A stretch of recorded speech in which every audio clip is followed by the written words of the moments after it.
Okay. While we are conducting town business using remote participation via Zoom, we ask that those of you not recognized by the chair or otherwise engage in the discussion of the moment, please mute your microphone to avoid interruption outside the conversation. Thank you. Thank you, Marshall. It does not look like we have any minutes today. We do not. Okay. So we will move right into the first item, which is the fiscal year 2022 budget.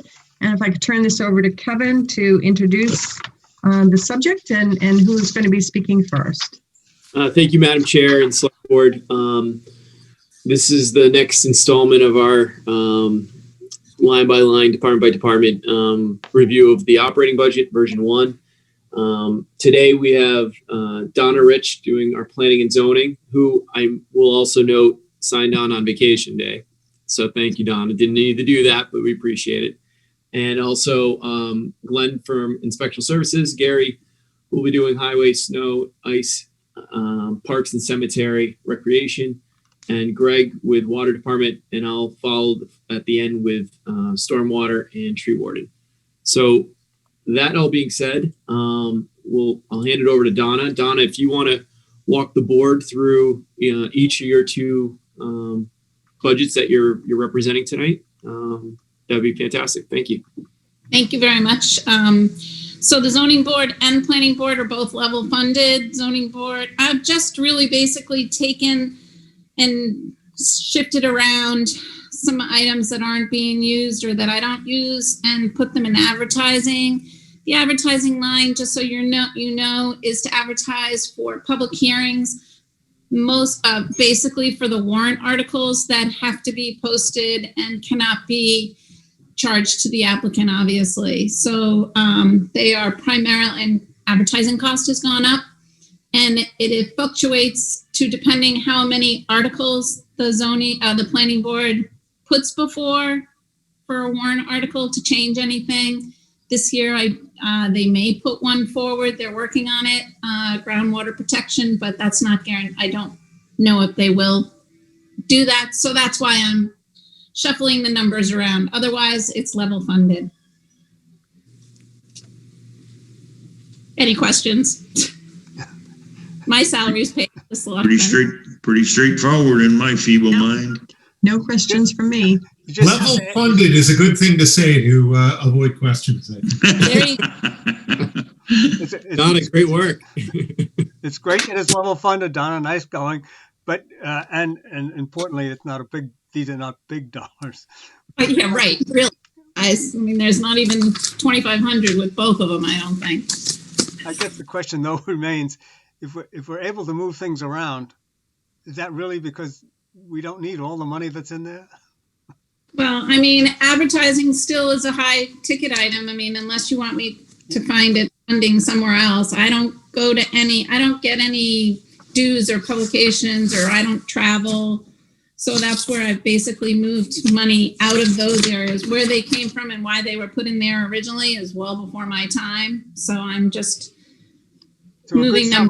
A good summary is the fact that if we did not have some line items that seem to be a little higher than they need to be, you would be asking for additional monies from last year's budget in order to be able to cover the advertising. Thank you. And zoning, Donna? So those are both of them. Basically, okay. They're level funded, just shifting around. And zoning can pay for, because there's zoning bylaws. If I run out of money, I can put advertising on that. Use that advertising. Great. Thank you. You're welcome. Good job. Go enjoy the rest of your vacation. All right. Thanks, bye, guys. Go fix dinner, Donna. Have a glass of wine. Night, Donna. Bye, everybody. Thanks. Bye. So next up we have inspectional department, and we have Glenn with us to talk through his budget, and also just from an operational standpoint, we have a little bit of transition within the department that Glenn will talk about, and I can answer any questions on as well. So Glenn, if you could just kind of walk the board through the operational budget, that'd be great. I'm trying to, but I can't call it up on my computer at home because it's decided it's going to quit. My new computer came in today, but The old one, I can't even call my budget up on, so, hold What on, I let could me do, see. Glenn, if you want, I have it in front. I can walk through the lines and you can maybe pitch in on any comments, because I know you worked hard on it and you have an intimate knowledge of the details. Okay, so Does that would be great if you could do that, that work? Kevin, thank you. Yeah, and if you get it up in the meantime, just let me know and I'll stop talking. So within the inspectional department, one of the things, salary and wages to start with. One thing that that we're working on right now is the administrative assistant Diane Rizza provided her notice 2 weeks ago, and so today was actually her official last day here for Topsfield, and so she. With that said, we posted the position for the inspectional services administrative assistant. Currently, she's at 32 hours. A year and a half ago, she was at 24 hours. But with some movement of the building inspector's hours and the admin's hours a year ago, we're at 32 and 19, respectively. The position we've posted actually at 30 hours. We reduced that by 2. In order to give us a little bit of flexibility going forward. Glenn and I have had some conversations about the long-term planning for the department and how that department should be organized. And there's a couple different nuances with it. With Diane leaving now, we need to post a position, and we need to make sure that for the foreseeable future, we have the right amount of staffing in the office. But on a long-term basis, going to fiscal 22, and Glenn, I'll let you speak to it directly because it's you we're talking about. But there is some planning we need to do moving forward, which is part of the over asking component of the budget this year as well. So I don't know, Glenn, if you wanted to kind of touch on sort of how the department's operating today and what the future might look like. Yeah, well, it's no surprise we have a couple of big projects coming up. Sorry, just trying to get my computer up and running here. So we have the 40B that will be coming up. We have the, for workload purposes, we have the 40B. We have the 12 units down on the end of Perkins Row. We have a, $6 million solar project that's going to be going on. Which all of those are going to, with the exception of the solar, all of those are going to require a lot of hours on the, on the personnel in the inspection department. Even though I put through the budget that I presented, I stayed with the guidelines, but my recommendation is to go back to my recommendation was to go back to 30 hours for the building inspector's position. Which means that I'm not going to be able to be there, but I think that's where the town is going to have to look to move forward. Kevin and I had talked about how many hours and with the building inspector and the admin, and so conversations between Kevin and I have basically been around, how many hours are needed in a department.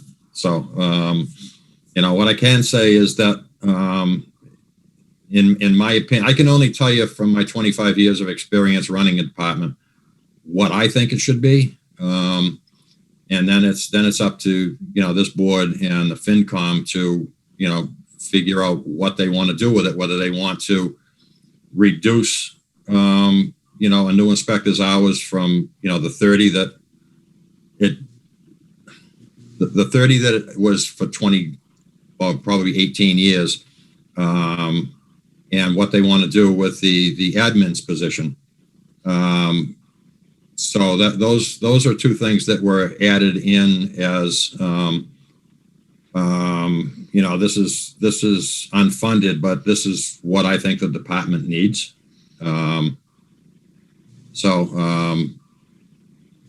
Everything else, basically stayed the same. There's a little bit of moving things around in the other section of the expense section of the bylaw. I mean, of the budget, I'm sorry. And, So that part of it was, basically level funded, was proposed. And, although, I think that, a recommendation was also to consider increasing the vehicle allowance for the inspectors, all 3 inspectors in the department, raise the vehicle allowance because I'm getting, building inspectors getting $140 a month. And the others are, I think, $56 a month or something like that. Everything goes up. Your insurance goes up. The cost of having a vehicle goes up. So it's been the same for years and years and years. But, I also understand that, it's tough budget times. So that's kind of the least of anybody's issues, I think. The bigger one is actually the funding of the building inspector's hours and determining how many hours, you think are appropriate for the position. And also the new admin's hours. And if I could, just to go back, because we, I can't even remember now if it was last year or the year before, but you were 30 hours originally. Yes. And handling the 2 towns. And then you had come to us saying that you were going to retire and that for sure the job could be done with 18 hours as long as the admin was increased from 24 to 32 hours. Right. And so we did that. So, so that is not working out then? What you had proposed? Well, some of it I think is the COVID thing in general. But one of the things that we've experienced is that we have a lot more homeowner permits, and they require a whole lot more work than a contractor pulling a permit, because you have to stop and explain pretty much absolutely every step to them and what they need and what it is and why they need it. How many hours I spent on zoning and sign enforcement at the end of last year. That will be back again at some point, I'm sure. And I probably, since I retired and, the board was gracious enough to, reduce it and do what I asked for, bring it down to 18 hours. I've probably worked 18 hours 2 weeks since then. For the most part, it's been and it's been between, I'm going to say between 22 and 30 hours. It varies. So it's just not feasible to do. If it wasn't for COVID and and stuff, then it may be a different story. But the department's going to be busy. There's some commercial additions that are coming up. Ray Lawton's talking about putting a huge addition on his building. He bought the building next door. He wants to join the 2. There's the onesie twosies lots around, and you've got that huge subdivision. Well, not a huge subdivision, but money-wise, a huge subdivision down the end of Perkins Row. So it needs more than what even I can do in 18 hours. So if you didn't have any of the zoning problems with the signs, because you indicated that half your time was being taken up with the signs, which I did not like. Maybe I could live with a few signs. At any rate, without the signs, not that we can live without any enforcement, but let's say we without the enforcement, could you then do it with the 18 hours? Yeah, I still don't, I'm not sure that you could do it in 18 hours. But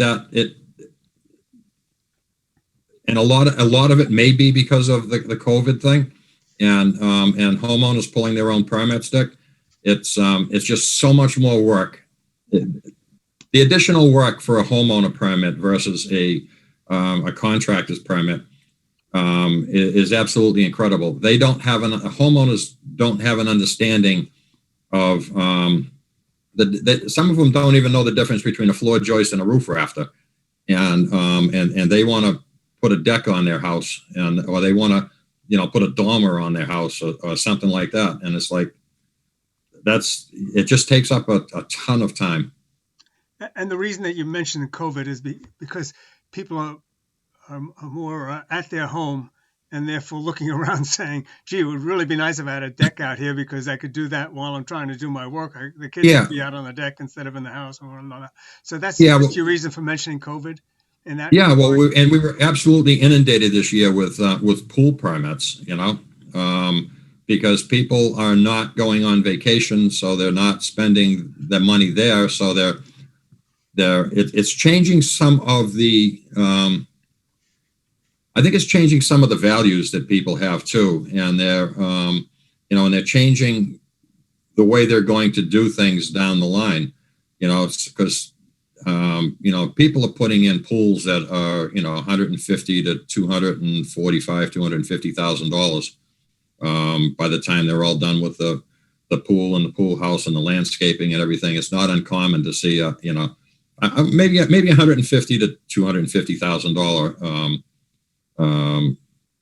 pools going in. So I think based on that, I think people are planning on, staying in their house. They're spending money on their properties instead of doing their vacations. A lot of them, we had a lot of pools this year, a lot of decks, and again, homeowners doing their own deck. They don't know. They think that, oh, that looks easy. And then they go to do it. And, you're out there, well, you can't do this. No, you can't do that. Glenn, do you know what kind of percentage increase we've seen for the homeowner and pool permits? I don't have a percentage. Glenn, if I could, I know you shared with me early in the process a number of a document you pulled together with a number of permits year to date. Right. Now, year to date prior, and I think I want to say it was 169. One was 170. So the number of actual permits are roughly around that, an apples to apples comparison year over year. So what was it last year? What was it, or the year before? And 170, I believe, are the numbers. I'll double check and verify that, but that's roughly the numbers, and they were pretty comparable year over year. I think what you're talking about was inspections. Oh, was it inspections? Not perfect? Yeah, my apologies. We had, and what I did was back then I ran a report from July 1st to December 16th. And we had, and that was in, so that's fiscal 21. As of that time period, so July 1st to December 16th, we had 484 permits for the department. And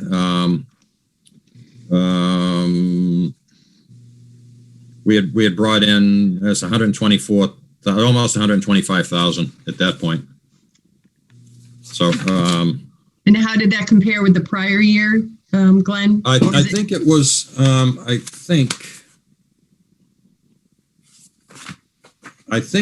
the numbers were probably pretty close. But I did not break it down to homeowner permits versus contractor permits, because there's no way in the system to do that. You have to go back and review every permit. So the year before that, that was fiscal 21. So fiscal 20 for that same.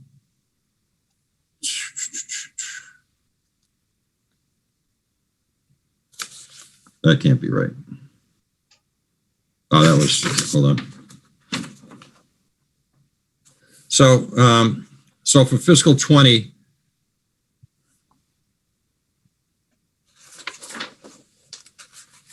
hold on, for this,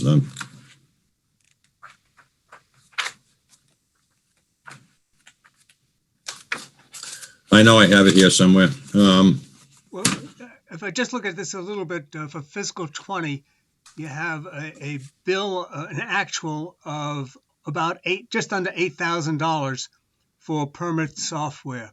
So that would equate to 800 permits, correct? correct? Right. $10 a piece. So 800 Yep. over the year, or about 400 and a half a year, if you would. So the number you gave us here for this year might be about 25% more than last. If they're evenly 20, split. based on just based on that analysis. Yeah, if they're evenly split throughout, you know, Right. first half, second half, it's hard to make a direct comparison. Yeah, because we don't do much in January, and February is kind of slow typically. And again, depending on the weather, if we don't get snow, then then they everything keeps going. So it might be about the same then. Order of magnitude is not too different year over year. So we've you did this work to get the permit going and to get the inspectors able to, and I think yourself being able to use the iPads and such, and we added the dollars to be able to do that. That Right. hopefully has increased the efficiency and made it easier for you and for the other inspectors to do their work, and they don't have to come into the office or travel around as much. They can go right to it from their house. They don't have to come into Right. the office and check things out. How has that helped us to reduce the effort that you go through and that they go through? Well, it doesn't change the workload. It just makes it more efficient, Dick. You know what I mean? It makes it more efficient permits, when. we'll say, but in order to do a permit, the total amount of time it takes them to cover that is supposedly less, is it not? More efficient because they don't come to the office before or after or whatever. If they can do Well, they still are coming into the office because they have phone calls to take and phone calls to make. Mm-hmm. So it's like they split it up. They're not in the office at the same time because of the COVID thing. But then when they go out and they get their inspections, they go out into the field. They make any phone calls. They're only in for an hour on each of them is in for an hour on Tuesday morning and Thursday morning, which is a good. The permit hasn't helped. The software hasn't helped more efficiency yet. Is there? Well, yeah, it has. It has because when they go out into the field, they can enter any notes that they have. If there's anything wrong with the inspection, they can enter the notes. They can look at they have the ability to actually look at the application and see what was applied for. They can, once they complete their inspection, they can, enter it on the iPad and just hit a button and it emails the results to the applicant. So in that respect, yeah, it is more efficient. They can do the same thing when they come into the office 2 days later. If they go out on inspection on Tuesday and there's something wrong and they make notes of it, they can go back into the office, or when they go back into the office on Thursday morning, they can make notes of it and email it to them. But purpose of the iPads was to have it. It's a convenience thing too. I mean, it just it does make it more efficient. Contractors aren't waiting for 2 days to find out what what the issues are with their with their project, if there are any. So you either pass it or you fail it, and you list why you fail it if it needs to be failed. Yeah, I thought that was one of the selling points of the software, that you only have to enter the data once, so to speak. You don't have to handwrite it and then take that information into the office and enter it into a system. You can enter it just once at the point of entry. No, and you're right. You don't have to. So I mean, that's accurate. That point is absolutely accurate, Lynn. They do it. But they don't have to do it in both places. They do it in one or the other. So if they're out in the field, they can enter the information, enter the inspection, pass it, and then they don't have to do that when they get the next time they go into the office. And right now we're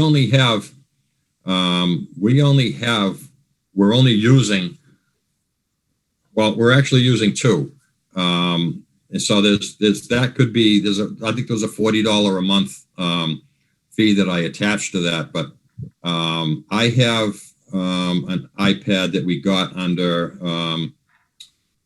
the CARES Act that I'm going to give to John Thompson so that he has the ability to do that. Where I'm back and forth so much, it's probably just as easy for me to do, stop into the office, or as soon as I get home, I end up, excuse me. I end up coming into my, sorry, we buried a friend of mine today that been a 50-year friendship, and I'm sorry. this is his daughter. So, Glenn, could you, I'm sorry, do you need to take that? please, just one second. So, Take it. okay, Take it. so I'm sorry. That's okay. Glenn, so how do you envision if you're staying at 18 hours because you're retired? I know there's a cap on what you can do. The other 12 hours that you think are necessary for this position, how does that logistically work? Hold on for 1 second. Yeah. Or Kevin, you might be able to answer. Yeah, We need to understand this. We're talking about hiring a part-time somebody to do something. So I wanted to have the conversation first about sort of the future of the department. I sent over during the conversation, though, in your email, is a breakdown of the old hours prior to myself being here, and the 30 and 24 inspector, and then the administrative, and then I put 19, and I believe it's 18, but 19 hour, and then 32. And then we're posting the administrative position going forward at 30 and maintaining that 19, 18 hours for Glenn. And then there's a projection out for fiscal 22 at two different options. It's kind of two different scales to look at it. 24 hours for the building inspector and 30 hours. 30 hours is what Glenn put into the budget, I believe, and the over asking. Just to give you a snapshot of what the cost impacts will be on that. From an Who's operation. actually doing the work, though, Kevin? Who's doing the additional hours? Because I thought Glenn had a cap on what he could, the number of hours that he could work being retired. So Glenn's payroll shows 18 hours, I believe, Glenn, on a weekly basis, right? Yep. And so who's doing the other hours? Who's actually, if we go up to 24 or 30, who's doing the additional work? It'll be a different inspector. It'll be a new building inspector.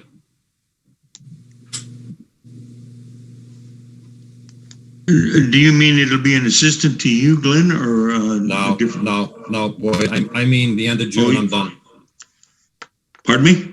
I mean, the end of June, I'm done. The end of June this coming year, Glenn? Yes.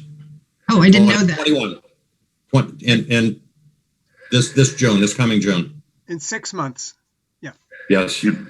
And so Okay, that's why the 18-hour cap no longer exists, because it wouldn't be retired you. Right. And actually, Essex Regional Retirement has done away with that, that the limitations on how much money you can make and how many hours you can work until the state of emergency is lifted by the governor. Because of COVID. So, That's for this year. Okay, I didn't realize that, Glenn. I didn't know you were going. So this is a brand new person coming in, and we would be adjusting the hours for the position that you're currently in? Yeah, they're going to have to, Lynn. I don't want to keep working 25 to 30 hours a week for 18 hours pay. I just don't, I can, there's so many places, so many cities and towns around that, that need building officials that, if I want to work, I can go fill in, to be honest with you. And then there's no, because I'd be an interim inspector, there's no limit on how much money I can make, even after the state of emergency is lifted. So it's just one of the things that I said, if you remember, is when I was proposing this, was that if it worked out for the town and worked out for me, that we would, we would keep doing it. But if at any point it didn't work for either one of us, then, we part ways, shake hands, and move on. And it's just not working for me. And honestly, kind of off the record, there's other things that play into that. My wife has some very serious health issues. And I'm sorry. I need to spend time with her. And I'd just say too, Glenn is as he said earlier, and I was beating around the bush because I didn't want it to come from me. I wanted to come from Glenn, but we're looking at June. Glenn's given us enough time to sort of plan for it. It's not a 2-week notice. He's doing the right thing by the town for all the years of service. And I just want to say thank you for that. It gives us an opportunity to do it right going forward. Kevin, the same as what I told you before, but I want the board should hear it too. You need to come up with what you want to do and advertise it early, because I'll give you a perfect example. I've been the interim inspector in Georgetown 4 times. I'm actually acting as the interim there, just basically doing inspections for him mostly. And this is the 4th time I've been the interim inspector there. Their inspector Les Godin left January 1st, and they advertised for well over a month, 35 hours a week, $66,000 a year, and they got 1 applicant, that was qualified to have the position. 1. Boxford's going to be looking. Hamilton Wenham's going to be looking. Essex, I believe, is looking. Sterling is looking. There's been,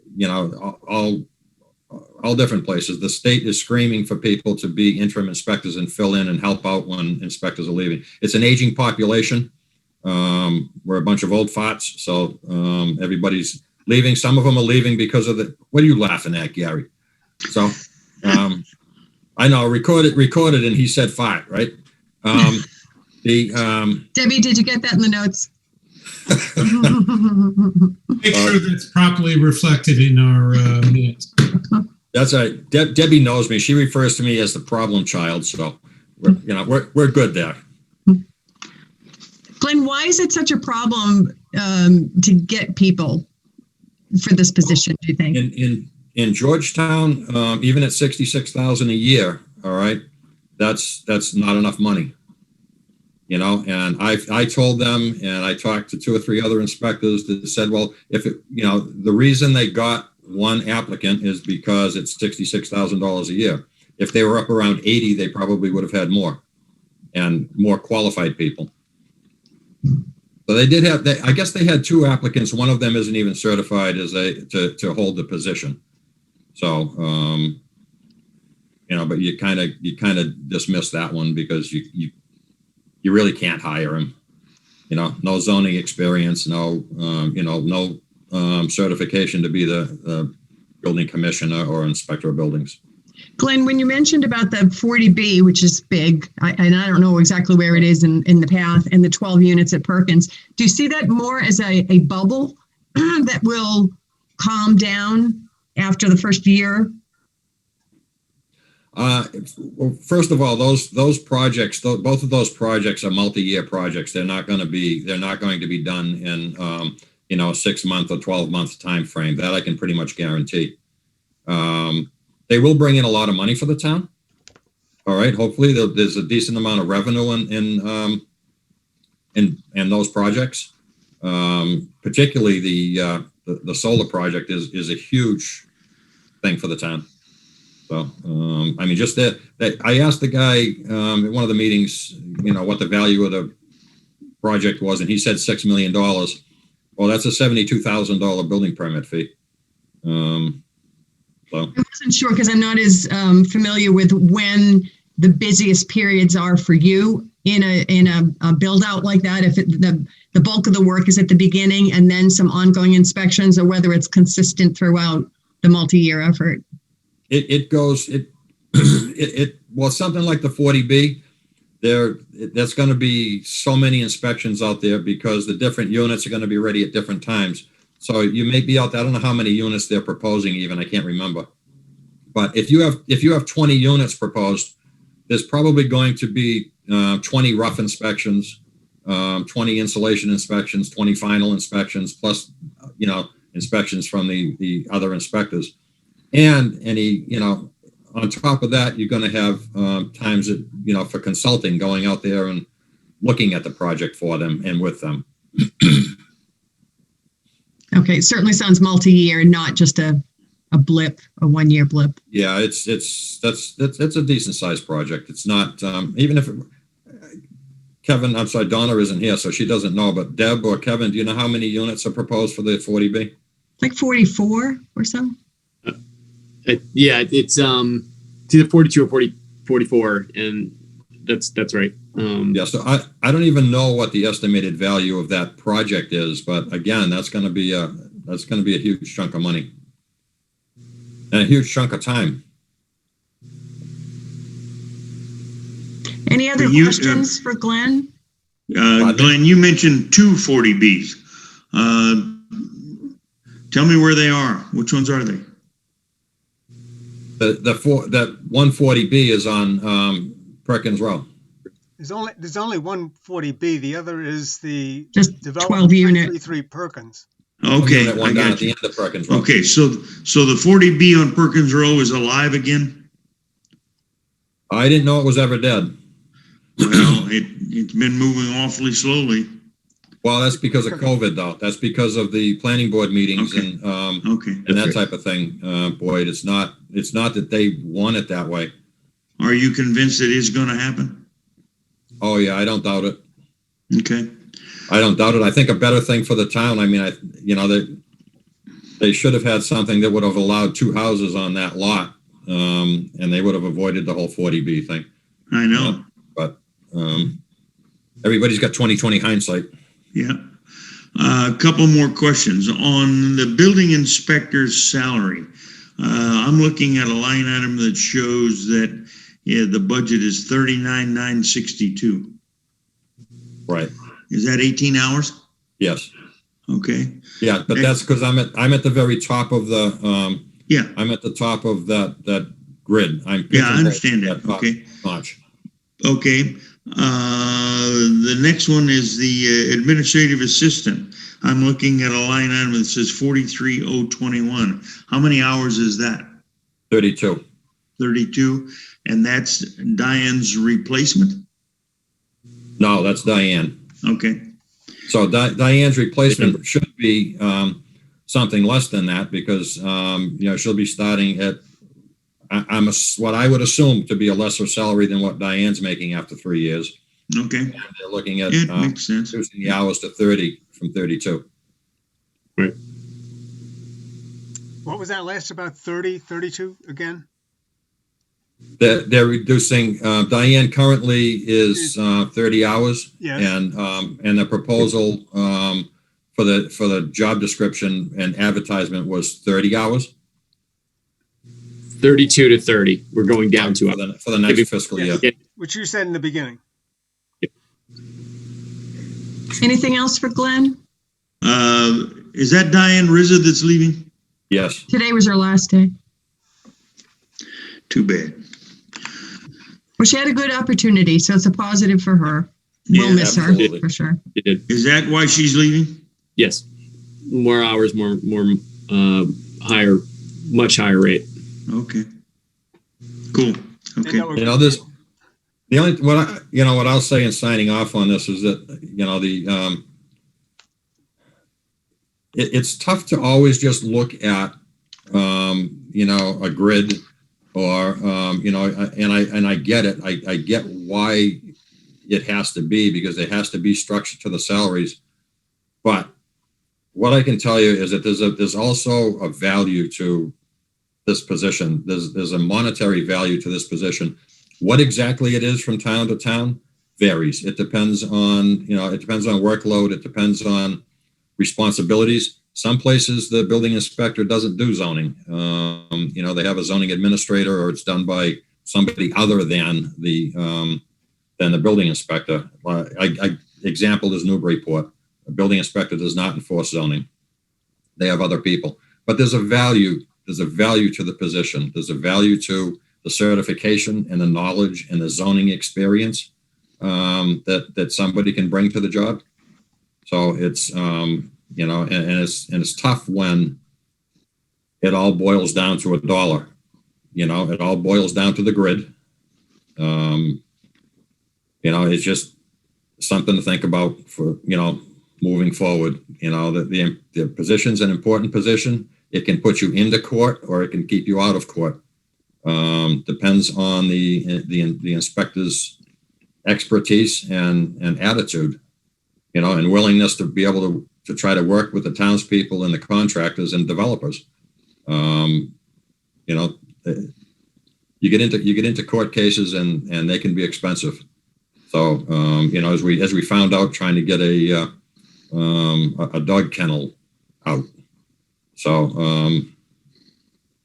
you know, Glenn? just keep that in mind, please.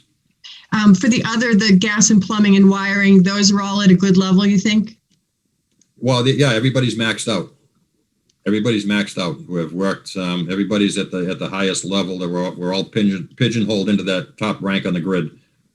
But hours wise, do you think what is in here? Because I see the additional hours requested for the building inspections, but for the gas, plumbing, wiring, are any of them impacted in a similar way? They will. I think they will be okay with it because they have.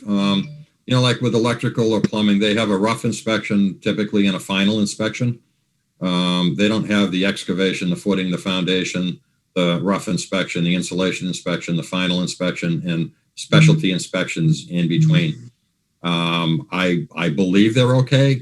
Neither one of them has expressed to me that they want or need more hours. And where they're on a stipend.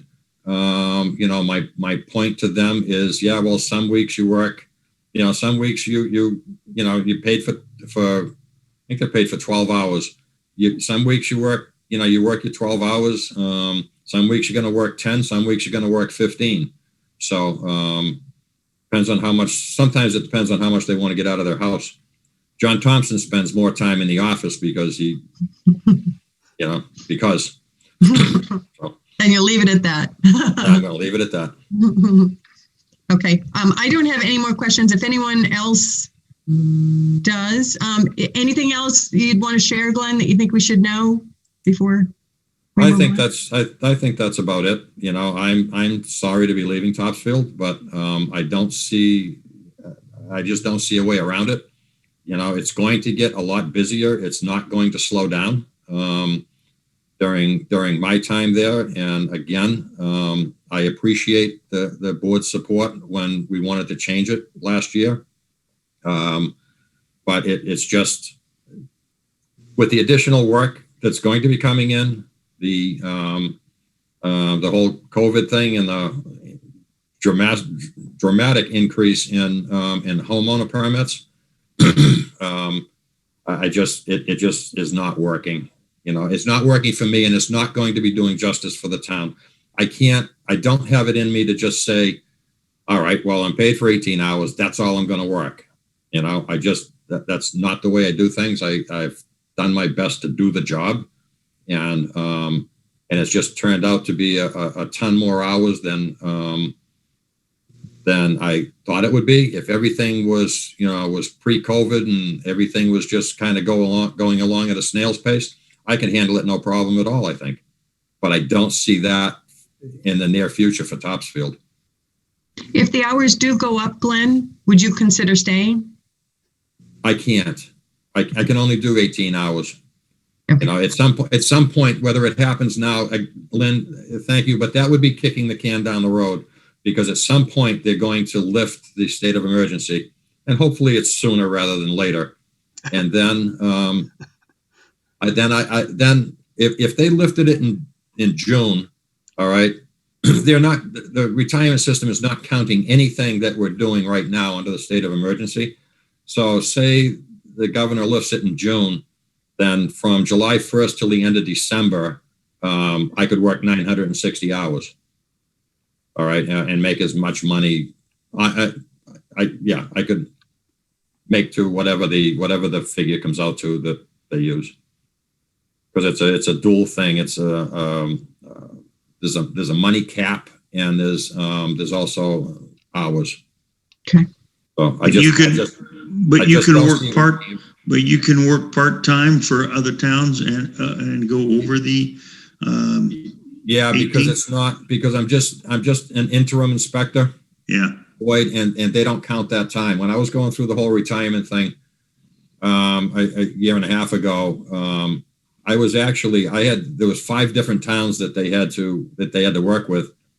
While the other 3 times that I filled in Georgetown, they were paying into Essex retirement, and they said, well, they shouldn't have been because that was an interim, you were just an interim inspector, so they shouldn't have been paying into that. And they gave me back all that money. So, Nice. Well, Okay, thank you, well, I Glenn. think we've Do learned we- one thing, Yes. though, in the process, though, and thank you for letting us know, Glenn, that we need to make a change, and that means that we, especially Kevin here, we need to get the feelers out and find out what's going on, because it will affect how much we put in the budget also, based on what you told us, Glenn, from your experience with Georgetown's experience in being able to find somebody of the quality that you need to do the job. Thank you. and the problem is, it's not just Georgetown. It's all over the place. But that's the They're example. they're running into exactly the same thing. There's just the younger guys aren't going into it, and it's an aging population. And I don't know if what's driving people out is the whole COVID thing, and having to go into the office or go into do inspections and that type of thing. But there's some reason, unknown to me, what the ultimate rationale is for so many people leaving. I bet there was more than 12 last year. They're all over the place, and it's not just the towns; it's the cities too. Well, Glenn, thank you for giving such notice to us to allow Kevin to do a smooth transition. We appreciate that. You didn't have to do that. And Well, you're welcome. It's like I've been here for 22 years, and the town's been good to me for 22 years. I mean, I never had a problem with, I when I asked for something, it was pretty much always granted. I never went to this board, or I never went to the FinCom and asked for something that I didn't need, or that the department didn't need, or that wasn't in the best interest of the town. And that's just not going to change. And I know what that involves, because I've run a department for 25 years and done budgets for 25 years.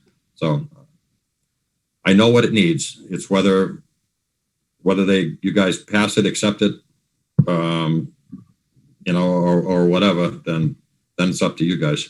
Well, Glenn, I appreciate everything you've done for the town, and I am very sorry to see you go. But I'm going to ask one more simple question, and I think I know the answer. If we were to name you as an interim inspector, first of all, you probably wouldn't take the job. And second of all, we could raise your salary to wherever we wanted, could we not? You can raise the salary to whatever the budget says you can. Well, I understand. I mean, we've got some control over that. Right. My point is, would you accept an interim appointment and then negotiate a salary? I would have to give that some serious thought, but I don't know how that would. I don't know how legitimate that would be with the retirement board. That I would have to find out. Yeah, and I think you would have to actively be looking for somebody. The retirement board is not going to look kindly on. Well, there's little semantics question of that I'm suggesting something that might not be above board, but. Well, I don't know if it is. I don't, because I thought of that, Boyd, and I don't know if it is or it isn't. I'm just trying to figure out a way to. well, I'm sure trying to figure out Kevin's a way to working win my on it. battle here.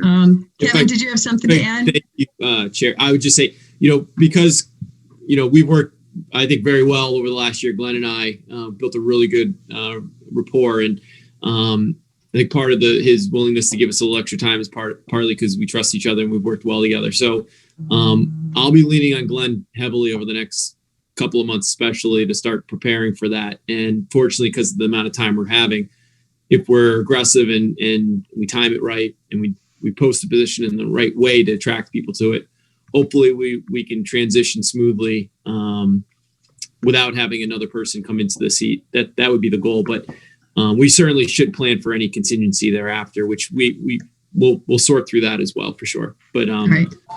thank Thank you, Kevin, and thank you, Glenn. Appreciate You're it. welcome. Do Once you want to move? Yes, go ahead. once you advertise it, you will know very quickly whether you're going to get responses. All of the responses will come in the first 2 weeks. So you'll have a good idea on who's available and what caliber of person you're going to get. I mean, Okay, thank you. I think they wouldn't have kept me around for 22 years if it was deemed that I wasn't a good inspector. So, I like to think I am. Maybe there's somebody out there that can do it better than I can. I wish them luck. I don't know who that is, but I wish them luck. So. Thank you. Thanks, Glenn. Thanks. Kevin, should we move on to Gary and his multifaceted title here? We're working on that.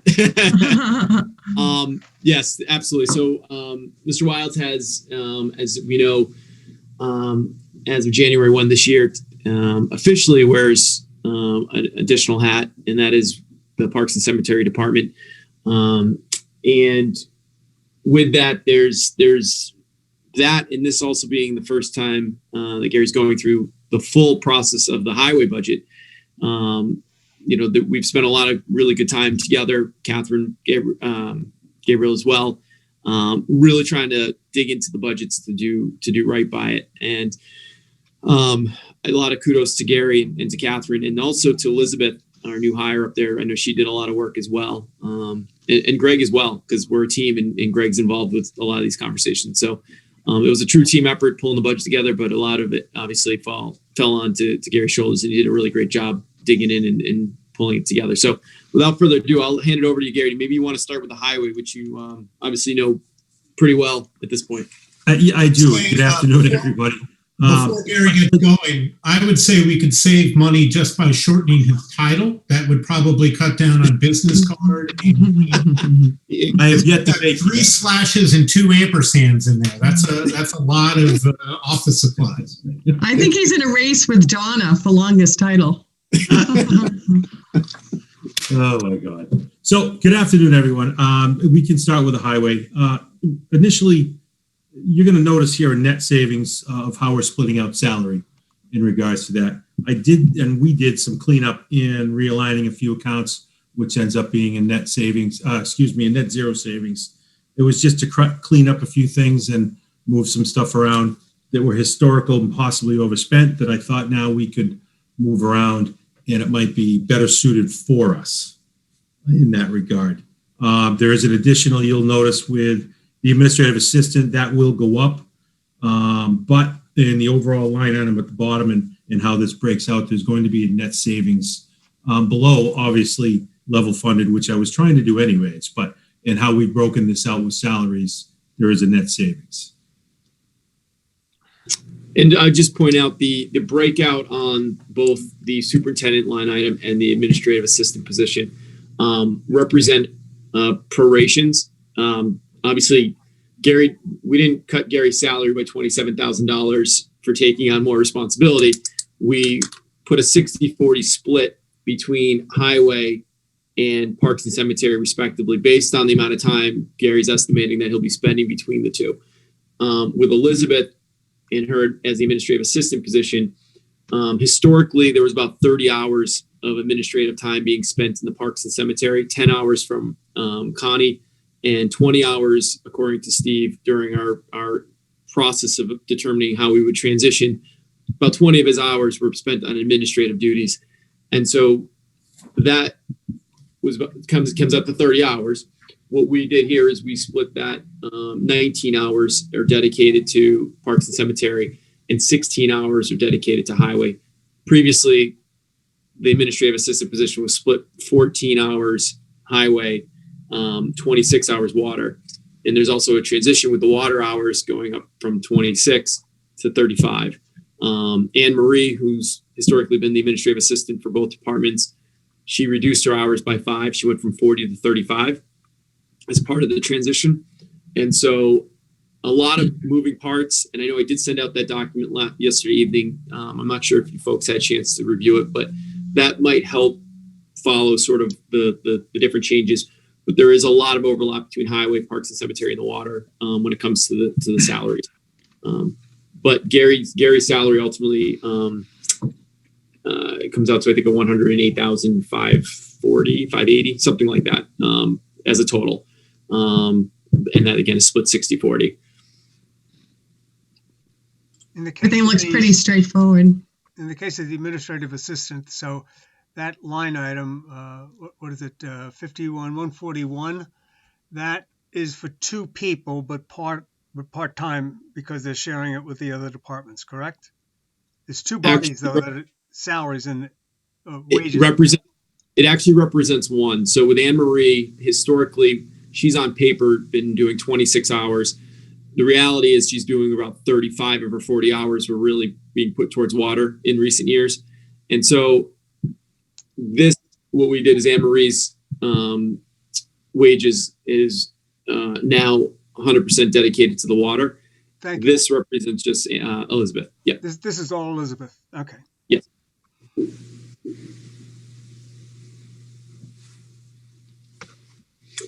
And I would mention too, on the analysis I sent out last night, less the recreation component of it. If you're looking at it without the rec department, it's about call it $50,000 savings with the reorganization. If you add the rec in there, it's about a $15,000 savings annually at this point. I'm looking at what you sent out, and that was going to be my exact question. Before we touch recreation, your number is 51,387, and that's kind of an all-in of it's staffing really only, right? It's personnel. It has nothing to do with tractors or any of those. Because we do believe we'll see other efficiencies and savings as we see over the next year, and Gary gets more familiar with the operations, how we can continue to cross-train, leverage individual pieces of equipment rather than buying duplications, that type of thing between departments. So we've seen basically a budgeted savings personnel-wise of 51,387. Until we add in the rec director, because the rec director. Yes, but I'm just talking about existing personnel or basically existing positions. We've already realized that savings, knowing that a big chunk of that will then turn around and go back into a rec director. That's right. Right. When the rec director comes on, hopefully, will that person be doing some tasks that were already being done by Steve Shepard, or are these all new because the rest have been absorbed by Gary? So, Gary, I mean, you could probably answer that, but I'll just high level. The vision would be to pull what Gary's actually he's doing right now, which is managing with the TAA schedules, communicating fees. That's baseline, very bare minimum of what the rec director has to do. And I think we can do right by the town by adding a part-time position, unbenefited, that will expand that and create some more dynamic to the town that I don't think we've seen, at least not in recent years. I know there was the rec commission or committee that was put together years ago, but it'll be really good to centralize that effort. And I know that the part of the conversations we had with the commissioners when we were moving this concept through the process early on was we listened and we heard from the commissioners that, Phil Knowles, the Parks and Cemetery Commissions, that there was a real desire that we dedicate somebody to help with those recreational efforts, because it could be a full-time position. It's not going to be proposed as such, but there's plenty of work that we could do to provide additional services to the community.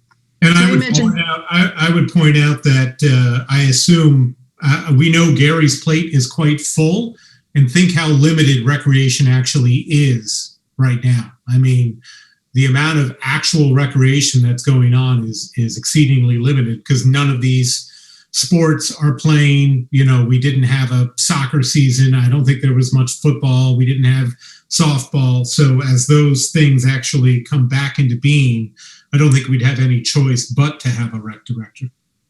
If I could add to that too, now it's started to ramp up now. I was on the phone.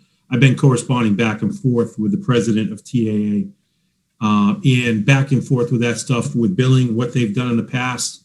Had an hour phone call today in discussing a lot of these. They want to see a plan going forward of what we might be able to do and cannot do, which is a greater conversation in a few minutes, but it's already ramping up for me to add on to the plate for that as well, which obviously it comes with the territory. We need to make that happen no matter what. So I'm more than happy to continue doing that. There's no really saying, no, we've got to take care of it, but it's going to become more and more time consuming. And then I hope it is, because then we've gotten out of COVID and the kids come back to having a normal life again. I'd love to see that. So Right. That's right. And I think the purposes from a budgetary standpoint, we're looking at July 1, I should say, sorry. Once we have it in the budget to being sort of our target at this point, for bringing somebody on, trying to make sure, for all the reasons we just talked about, not running too far ahead and bringing someone on too early necessarily. So the rest of the highway budget looks very straightforward and with a 0% increase. Is there anything else you want to cover on that, Gary? Or no, it is. That was the easier part of all this is that it's zero and snow and ice is what it is. But no, that's about in a nutshell for that. Are you streetlights, Gary? I am. Okay. So that additional 3896, what does that reflect? That reflects a shortfall every year and I've known that for a couple, and now it happened again this past fiscal year for 20. Was under, and maybe I'm not explaining it right, but it was the way I put it is underfunded.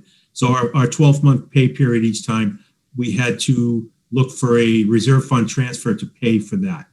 So all we're looking for is that amount that we typically need to make that 12-month payment on services. Okay. Basically budgeting for real costs. Yes. Okay. Does that move us to parking? There's always an opening on the streetlights. There's a couple of questions. One is that we reduce the number of streetlights that are in use. That's one way to do it. The other is that there's this discussion about moving to LED lights. To what extent would that have an effect on us if we were able to do it? Would that be able to reduce our budget for streetlights? Kevin, do you want that or you want me to start? There's two things we're exploring right now. We went through a process with National Grid and our contact, Faith Haskell and Lori Timmerman on, 6 months ago, exploring the retrofit option. I think I mentioned it to the board before. We've got two examples of two different lights out in front of Town Hall. We got to a certain point when we could have pulled the trigger and moved forward with it, but we decided to pause on it because we wanted to explore the option of potential purchase of the lights, which require us to maintain the lights, but from a cost saving standpoint, could reap greater benefits if we owned them rather than National Grid seeing the benefit of the reduced power. Because the lights, as I understand it, Gary, they're not individually metered, and that the bill we receive is not necessarily based on actuals, but estimates of light output in many ways. So if we want to fully absorb. Benefit any savings, we've got to explore further the purchase option, but reducing it down to the LEDs will certainly be a benefit to the town as well, both from a sustainability perspective and hopefully a savings perspective as well. Yeah, do we have experience from other towns at all on what the reduction is, what they've seen by going LED? Well, I know I know, which is in Beverly we did it. Took a couple of years, few years to get all the grants lined up. In Beverly, we purchased them, and we did the cost benefit analysis to see if it was worth it. And one of the things we got to look at too is the capacity if we want to take that on, and have a service provider come in and with a cherry picker and replace lights for us as they get need that replacement, which right now National Grid is doing for us. But there's certainly there's many communities that have done the light retrofits. I think Wenham recently did it as well within the last year or so. And so, yeah, though there's a lot of models, Chair, that we can follow to make sure we follow paths that have been successful before us. Any estimate on what that reduction, not by purchasing, but just going to the LED, is it significant? Is it a couple thousand? I have a couple, if Kevin, originally from on that. So there's different, depending on the wattage and what you choose. If we were to go just for the conversion and not looking further to that to own them ourselves, which I think is can be potentially even more of a savings. I think the bare minimum here, if just to have National Grid change them out, put theirs back up at the new LEDs would be an annual $6,800 a year savings, I think is a rough number. So I think 25%, about 20% decrease. Okay. And what Kevin's saying is I think we might be able to increase that as well, possibly with the purchase as we look into this down the road. Is this something that could be done by next year? Is that the time frame that you're looking at to do the analysis and have this actually implemented next year in the That's a budget hope. cycle that we're looking at? The goal. Yeah, no, certainly. We'd love to. This is from a sustainability standpoint. I kind of categorize this into a sustainability bucket. We talked about the lights downtown, the LED, the solar lights. We've got the charging stations. This in my sort of pecking order would be the next one that I'd like to see us tackle. We've done a lot of the legwork to understand and get National Grid to provide us with some of the cost benefit analysis, identify the different grants we can go for if we do decide to purchase. There's just a handful of additional steps we need to take to really get a good handle on what a purchase might look like versus just going forward with the standard retrofit. So we should know dollars and cents wise and time wise what that would look like in the next, it's a capacity thing at this point. Maybe the next month or two would be a goal of mine. And then we could come back to you folks, explain what it looks like, and then hopefully move something forward if it makes sense. So we may the timing is good. Adjusted then before we go forward to town meeting. The streetlight budget may be adjusted before we go to town meeting. That's what you're saying, right? In a month or two? Potentially, yes. The potential. If in fact National Grid converted it now, that would not preclude us from buying it in the future. I'm not saying that it's a good, it may charge us a lot more or whatever the case may be, but it does not preclude us from buying it in the future. Correct? We could buy the lights that they were on now, right now. So I asked that question early on. I said, well, can we just have you guys retrofit it and then, make our decision to purchase later? And I remember there was it's probably been 6 months now since I asked that question, so I don't know the exact response, but there was some reason why it was recommended not to do the retrofit than the purchase. I think it's because we actually have to then, the retrofit would be at no cost to us to do it right now. Right. If we purchase them right immediately after, I think those costs associated with the installation would come back to the town, if I remember correctly. I'd have to double check that, but there was some hurdle that made that, because I thought of the same thing, Mr. Gant. I said, well, they let's just have it. They amortize it over years. So if we bought it in 5 years, it would be less because the lights are amortized out. All of that. Yes. The point is that we could buy. If we're gonna buy it, we should buy it up front, I believe. But if we're gonna buy it, if we know we're gonna buy it now, we should not have them do it and then buy it. We should do it ourselves, I think. That's right. We'll know that do it soon in the enough. future, that's a different story. We could do it in the future, and 5 years from now, it will be somewhat written down, and so it won't cost as much, but we'll have a shorter time that we have, quote, a warranty on the original installation.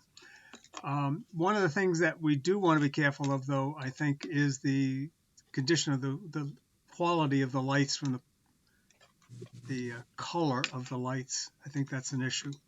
I've looked at the lights that we have, the two that we have downtown. They don't seem to be very much different to me. If you look up at the bulbs, there's a difference, but I don't see a lot of difference in the actual lighting that they provide. But the color of the light would be something that would be, I think, of interest to all of us, especially in the downtown area. Yeah, that was talked about, the hue. They offer different types, I guess is the right word for that, Kevin, on that color. I think they reference hue a lot in a couple of the meetings we attended in regards to that. There are different one's examples. a softer, one's a bluer, and I think the bluer one that if you do any research into, there's studies that talk about what the even health impacts are from different colors of the light, and the warmer light, the softer light. I think personally I prefer that, but from a safety standpoint, there's some value to consider the other one as well, because you get a little more output. That's a good thing. The other thing that's nice too is, one of the things I asked National Grid is, in your retrofit, would you put dimmers in there so that at 11 o'clock, 12 o'clock, we can put those lights down at 50% or 70% or some number so we can reduce the output of electricity. First, they said they would not, on the retrofit, that's not part of the package. They wouldn't put any dimmers in there. And two, they said even if you got to a point where we would not see additional savings on dimming the lights. Whereas if we owned them, we could reap the benefit of having the dimmers and reducing the output over time as well. So all those are part of the calculus that we need to continue to work through. And you'll be coming back with that. So, okay, if we could then move to parks and cemeteries. Park and cemetery. There's an S in the budget sheet, Marshall. I'm just reading the budget sheet. I'm directing that to Kevin. That's We have fantastic. multiple parks. I'm just telling you what the name of the department is. I didn't make up the name. You all were here long before I got here, but I was elected as a commissioner of Park and Cemetery. Did you change the name, Kevin? Are we now Parks and Cemeteries? Because that's what it says in the. I guess Kevin is now in charge, so he's allowed to Yeah. call whatever he wants. Yeah, I appreciate that. No, I know Cal's on the call, and I'm taking notes. We'll make sure that we clean that one up. Or just change it, because I'm the only one who cares. So I would change it. So I guess on our Parks and Cemetery budget, there's little changes in the same conversation we had regards to salaries of mine and Elizabeth. You'll see it reflected there as well as our breakout. The two major changes that I am looking for and the requests above and beyond the 0% is an additional funding in two different line items. One of which I believe there's a worksheet that Elizabeth and I had done in terms of groundskeeping and a breakout of the monies we have for specifically earmarked for groundskeeping and what technically it costs per acre, if you will, for all of these public properties that have to be maintained. In that regard, I'm sorry, I'm trying to find it on my buildings and grounds maintenance. Excuse me, on grounds equipment maintenance, I'm looking for an additional 3,000. That alone there, we have roughly motorized, if you will, close to 16 pieces for Parks and Cemetery. That breakdown on the maintenance budget for an annual year, each vehicle only can allowed to break down up to $312 a year. That's such a small amount. One breakdown or catastrophic failure of one piece of equipment, and my budget is gone for the entire year. I don't know, in my background in heavy equipment and preventative maintenance, I don't know how he's done it. God love him. But that needs to start to increase so we can try to do a better job with preventative maintenance and stay ahead of it. A lot of what I like to do is the PMs are so important to your longevity of your equipment. If you can keep it up and running the way it should be, you have fewer, I think, breaks, and in that, less expensive when things do happen. So you'll see that one of the changes there is for equipment maintenance. I need to start to get that north of where it is now. And the other will be a $6,000 request for groundskeeping. There is where my worksheet, or I should say mine and Elizabeth's, mostly Elizabeth's worksheet. She really worked hard on this and breaking this out in all our town properties and what gets spent and how much we have to really maintain over 100 acres. So roughly we have $12,770 in groundskeeping. You break that out into Clock Park that has 8 sports fields. Pybrook has 7. Proctor, Stewart, Town Hall, the Commons, Veterans Memorial, Library, Police Station, Church, and Wheatlands Hill. If you break that down, I believe I'm going to say it's somewhere around $100 an acre is all I have to spend to maintain these properties. I'm sorry, can you give me that list of properties one more time? Clock Park, Pybrook Park, Proctor School, Stewart School, Town Hall. That's all I needed. So I know that this is a Pandora's box kind of question, but one that we covered a lot on Park and Cemetery over the last year and a half, that we are tasking you with taking care of school property. Is there no line item and I know this is just kind of shifting money from one line item to another, but we're doing a lot of shifting money from one line item to another. If your department is seeking for an increase in money to take care of school property, shouldn't that rightly somewhere appear in a school budget? Again, this is something that we bring up on Park and Cemetery, and then we just say, whatever, it's fine. It's all the town. We're just taking care of the town. But ultimately, you're looking for an increase in your budget to take care of somebody else's land. And in regards to those two schools, there is a significant amount of time that is spent there weekly. And it is taken right out of those funds. There is nothing coming from there for the amount of equipment and or materials used on those properties. And it's something that has come to my mind that I think should change. I'm just not sure in this fledgling part of it for me, how I go about that without getting the pitchforks and torches coming at I mean, me. ultimately, I think, and I know, Kevin, you're about to say something, so I'll let you do that. But ultimately, I think you would probably still be doing the work. My question is just in terms of the line item in the budget, whether or not we just accept that this is the way it's always been. So this is to your what we point. do. If I broke that out and I was going to do this and get a contractor to give me a price, what they would charge for that type of service, it would be staggering. It's probably more efficient to have you do it, Gary, kind of along the ways that we were saying before about consolidated equipment, consolidate, Yes. functions. Do other people besides the schools use those baseball fields and such? They do. So, yes, the Tories, the men's baseball team, and the men's league that plays Proctor School. Now, there's no longer a baseball field out back at Stewart, but there is the crossover weekend play in the school, as we've seen the trash intake this year over COVID and what goes on there, which we end up having to clean up more than anybody else does. And a lot of people have helped out with that, but through playground maintenance, the schools, bark mulch, mowing, weed, the weed whipping, all those things that we would do, tree trimming to try to uplift those things. It all falls under, I guess, our department now, or has been. To reiterate, I'm not suggesting that you're not going to end up doing the work. I'm not saying that the schools need. I'm just wondering if, for true budgeting purposes, if there isn't a line item somewhere else that would reflect that appropriately. I would agree. Yeah, and somehow we are more than capable of doing it. I'm just trying to make that point that I don't know if people fully realize how many acres 3 full-time employees have to take care of throughout 10 months of the growing season, and how little is there for money to take care of it beyond wages. All right, Kevin, what do you got? So to be the order of operations, Gary identified this during his process. He brought it to my attention. And one of the things we're trying to really do right by this budget and be as transparent as possible. We talked about on the last Thursday about pulling certain IT items out to identify them in the budget. The one thing with this is we don't have great experience on what these costs are actually going to be. We've got some really good estimates. Elizabeth did a great job. We know there's going to be a significant cost there, but one of the things we talked about, especially where we are in the process right now, is this, let's see how this year goes, because it's been operating this way in the past. And then as we get through the process a little bit farther, get a better handle on how the resources are deployed and what the costs look like, have a conversation with the schools to see if it makes sense or how we could potentially get to a place where it's better represented potentially in their line item.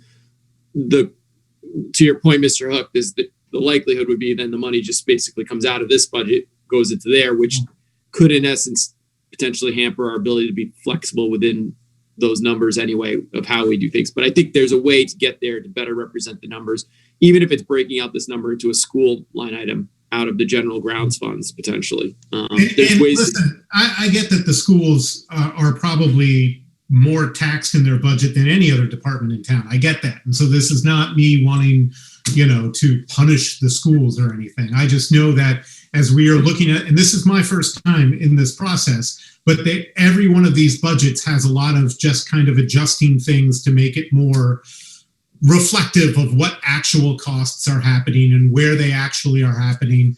And so, and again, this was something that came up in a lot of PNC meetings over the last year and a half. And if I can, and roughly, and I've dumbed this down on that when my averages for acreage, and I think it's considerably more, but if you take that number of the 12,007 and break that out per acre, it's coming out to around $107 per acre for the entire fiscal year for any type of material, such a thing. Now, wages are already built in, of course. That has to be paid, but Marshall, you guys did a good job. Yeah, yes, they did. Going. Yeah, absolutely did. You proved yourself. I would give credit to Steve, because whenever we would start to, he just, that's fine, we'll take it. We'll take care of it. Any other questions in park and cemeteries? Well, nice job, I think I quipped about it, but I think it's extremely important. If in fact we've been able to do something for a number of years at a certain cost, and we don't understand why. I think we want to find out how well and what were the things they were done, even if we have to get on the phone with Steve Shepherd and say, how did you do it? But if it could be done in the past, then, and well, apparently over the years, then we've got to figure out how that was done and keep doing it so that we don't unnecessarily increase our costs. It's proven, in other words, that we can do it. So we have to do it. We've been pulling the string a little bit, and we're taking deep dives into, how those funds might have been used, cemetery funds, general funds, what those allocations look like. And I told Gary too, I said, we did a lot of deep dives with Steve Shepherd. Look at it on your own eyes too. See, what would you do? How would you do it? How do we get these grounds to a level that we want them to be at?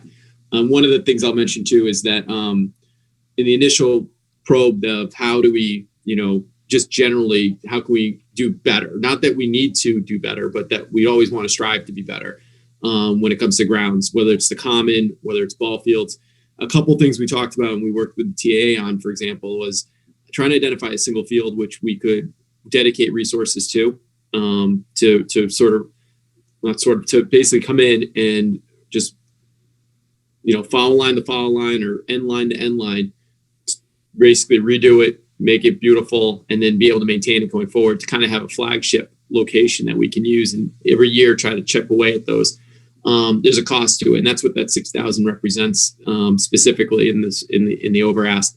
The other thing I'll mention is, and I'll say, the hope is that some of that cost will come down with some of the revenues coming back from the TAA. We have built that in, but hopefully that number can be a little bit lighter at the end of the day, net wise. The other thing too is in that large number that Gary referenced. We went through what are your top priorities in that, because the initial thought was, well, this is the number, we need to put a number in there. Obviously I don't think anybody would have thought 6 figures would have been an appropriate ask, especially in year one, nor would it be feasible. But we were able to do it without actually adding any costs. One, we want to understand how it was done in the past, how we can maintain some of those ways to make the fields, work and to do it in a cost effective way. But, for instance, there's pieces of equipment that we identified that could help us: aeration machines, split seeder, Gary? Slice seeder. Yeah, you were there. Yes. Thank you. And for instance, splice seeders, potentially $10,000 cost. And we talked about mutual aid. There's communities around us where we could tap into that resource and actually use it twice a year to allow us to get that benefit without actually spending the dollars. The aerator's $3,200, for example. We believe if we do right by the budget, we might be able to find that within our operating budget for this fiscal year to allow us to move forward with that within it if we can. There was a piece of equipment that we identified for the maintenance of the fields, the ball fields. And we talked about it with our new mechanic. We're actually going to build from the ground up the piece that goes behind the tractor, because we already have the tractor. Rather than buying the whole of it and buying that piece, which is quite expensive, we're going to build one and see how it works, and see if we can get the big, and that's just time and supplies, which is going to be a fraction of what the cost would be to buy it new. So we really this year wanted to think creatively on ways we can try to get the biggest bang for our dollar without really upending the budget, because it wouldn't be appropriate to do that without really having a good handle on what's within it. And if I could add one thing, and I'm trying to be incredibly respectful to everyone, like maintenance and treading water are one thing, and then trying to improve stuff over time that has been worn down by use are two different things. Maintenance and just in status quo we can do. I've taken a good look at many of these properties that I think need to be rehabbed and or improved upon.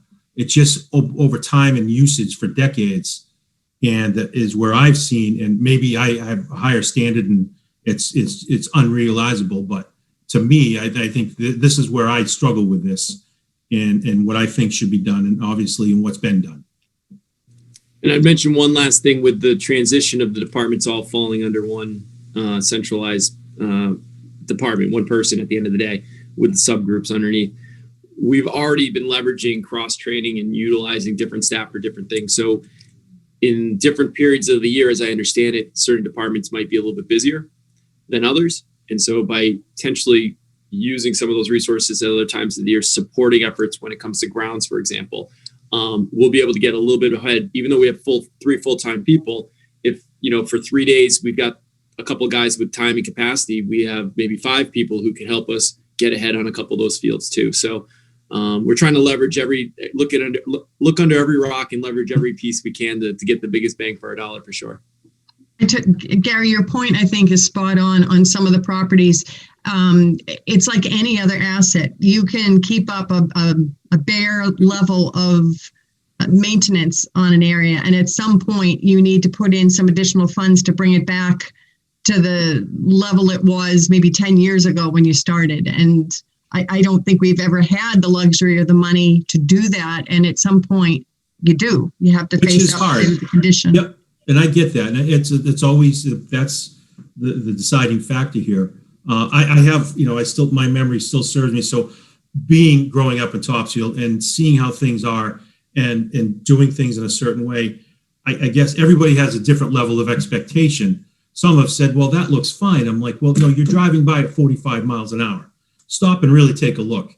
It's not that it was not being done well, but it's time and use and so many decades of the Strawberry Festival and the abuse that Common takes, things that I see that I think we can do better and should try to. Now, obviously, fiscally, that's all, and the money is always the issue in getting that done. And again, it's just, I'd like to see things in a different light. It's going to take me a while, if at all, if I can get the funds to do that. And that's where we are today. I think it might just boil down to doing the best you can with the money you have is kind of what Steve did a lot of. And he did an excellent absolutely. job. This is the money I have, and he would stretch it all over the place in an excellent fashion. I think that we're now talking about maybe doing better than just, this is what I can do with the money. And that's no slight to Steve. He did an incredible job with what he had. Yeah, I think you're right, Marshall. We have to do with what we have right now. But a couple thoughts, so it doesn't go down as if we haven't done things. I know that over the years, that we'd certainly go out and get a contractor to help out with some things on the fields. And Steve always was out there in seeding to ensure that we were able to build new grass over time at the right time of the year to put it in. So I'm a little concerned that we say we haven't done anything. We have invested in the fields, but very carefully because the budgets continue to be tight. One of the things they have absolutely about Clark Park, though, on the North Shore, Clark Park is known as one of the best ones, best soccer fields in Essex County. So we may be able to be, quote, better, but I know what the people talk about when they talk about Topsfield Select Park. They like to play on it because it's an excellent field. We also have to think about what happens. There was some years ago, I would say a good decade ago, when there was a suggestion of putting in sprinklers at Clark Park so that it could help maintain it better. That never went forward. I believe it was on a warrant at one point, and town meetings did not approve it. So we need to be realistic about the fact that not only do we not have it regularly watered, although we can water it with a cannon as long as there is watering allowed, but when watering is not allowed, you lose your grass. So you can put a lot of money into it in the spring and have it really looking good in June, but come August, it looks pretty bad, depending upon the year, when you got a drought. So I think we need to be extremely careful, knowing that we have a history of what we've had and that people have been reasonably well delighted with it. Yes, we're good. As Kevin, you point out, we can always do better, but part of better is how can we maintain what we have for less? I mean, that's part of doing better. Doing better in appearance, okay, that's important too. That's something you can do. But I'm always out for doing something better, more efficiently, whatever the case may be. But to simply say we're going to try to make the grasses better, I think we need a lot of thinking there before we move ahead. We have said in the past about the fire department and the police department, when they come to us with asks, that we bring in professional people to run those departments, to take a close look at how they're run and what they need for expenses and for us to trust them. I think we should be doing the same thing with Gary. We have not gone out walking every inch of those fields and doing the analysis on the condition of them. That's why we have Gary to come back to us and say what he thinks we need, and that we should look at his plans and trust that he's done this. Now, we can say we can't afford it, but I don't think he's frivolously coming back and saying, let's try to be a better town. I think he's probably looked at each field, understood what it needs to bring it to a level that's safe and attractive and playable. So I think he's done that work. I don't think he's coming to us and just saying, overall, I'm just going to try to make the fields better. I trust that he's done the legwork. I'd like to think I have a unique perspective. I grew up playing on that field 45 years ago. So I know when it was first made, when it was still an airport for Richie Skeffington and a sand pit, to where it is now. And I guess I look at it, I still call it my home, even though I don't live there. So I'm always looking to try and improve these things. That field Dick is absolutely right. It's thought of as one of the premier. I don't necessarily still think of it that way because it's so difficult.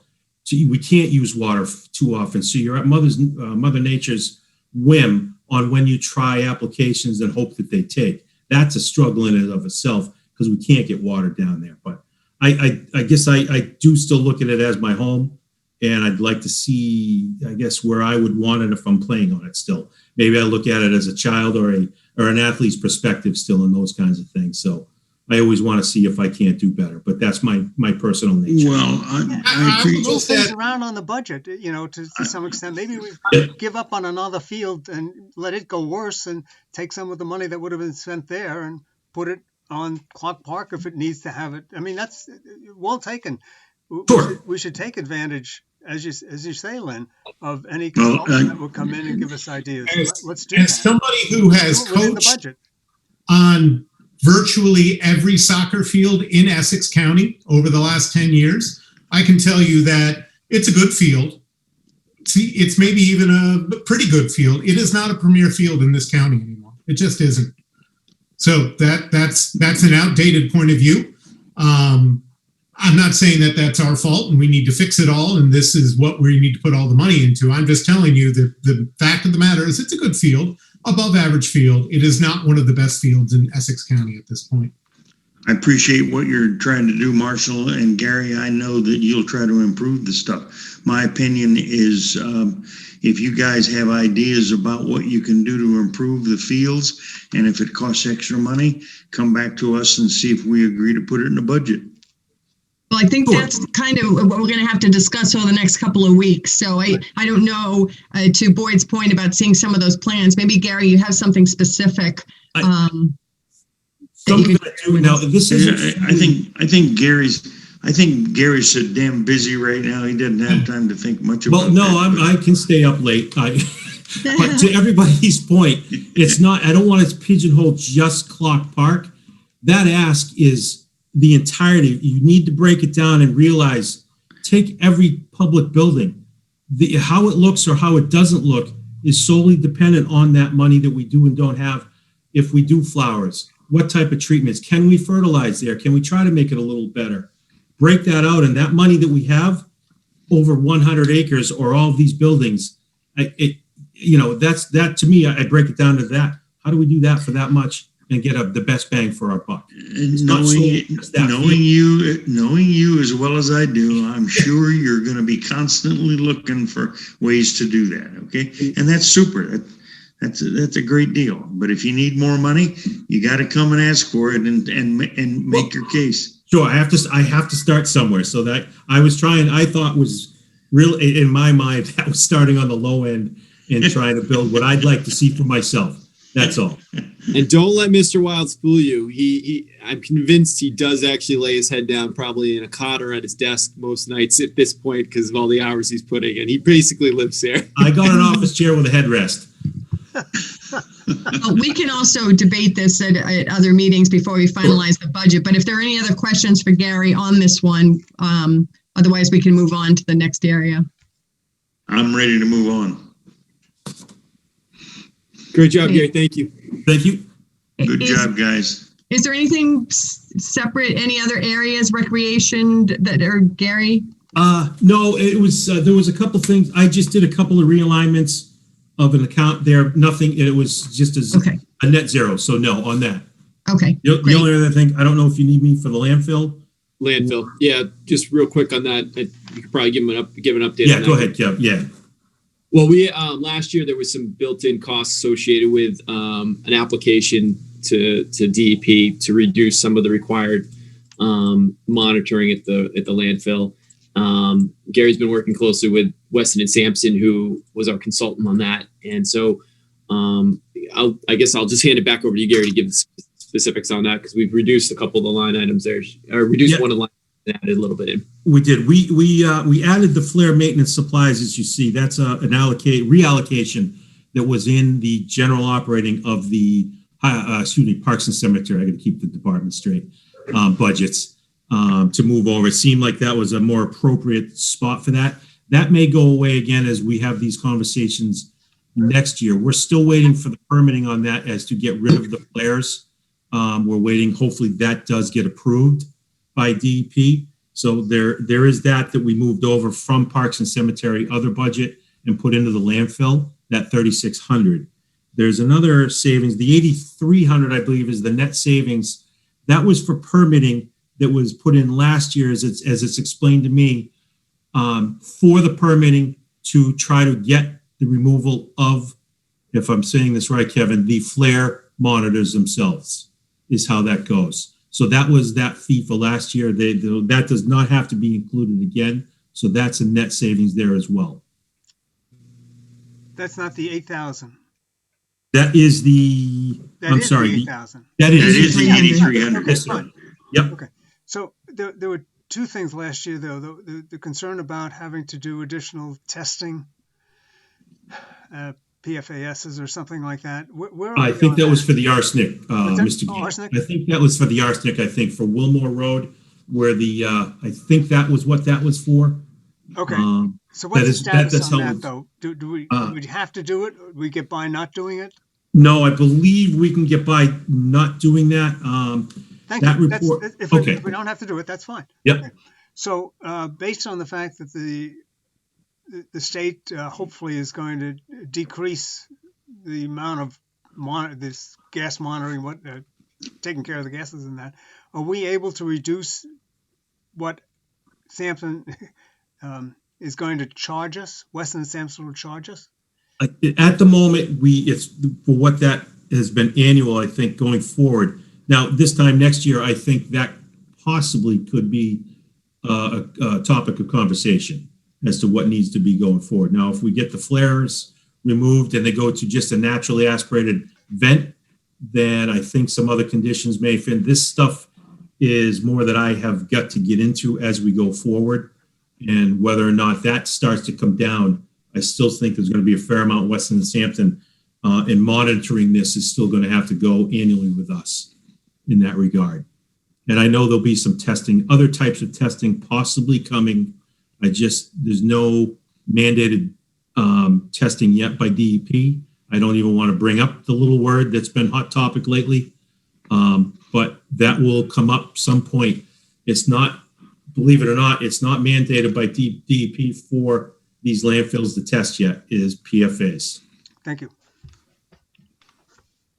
Great. Thank you, Gary. Appreciate all the work you put in. You and Thank you, Elizabeth. everyone. Good job, Gary. Thank you. Thank you.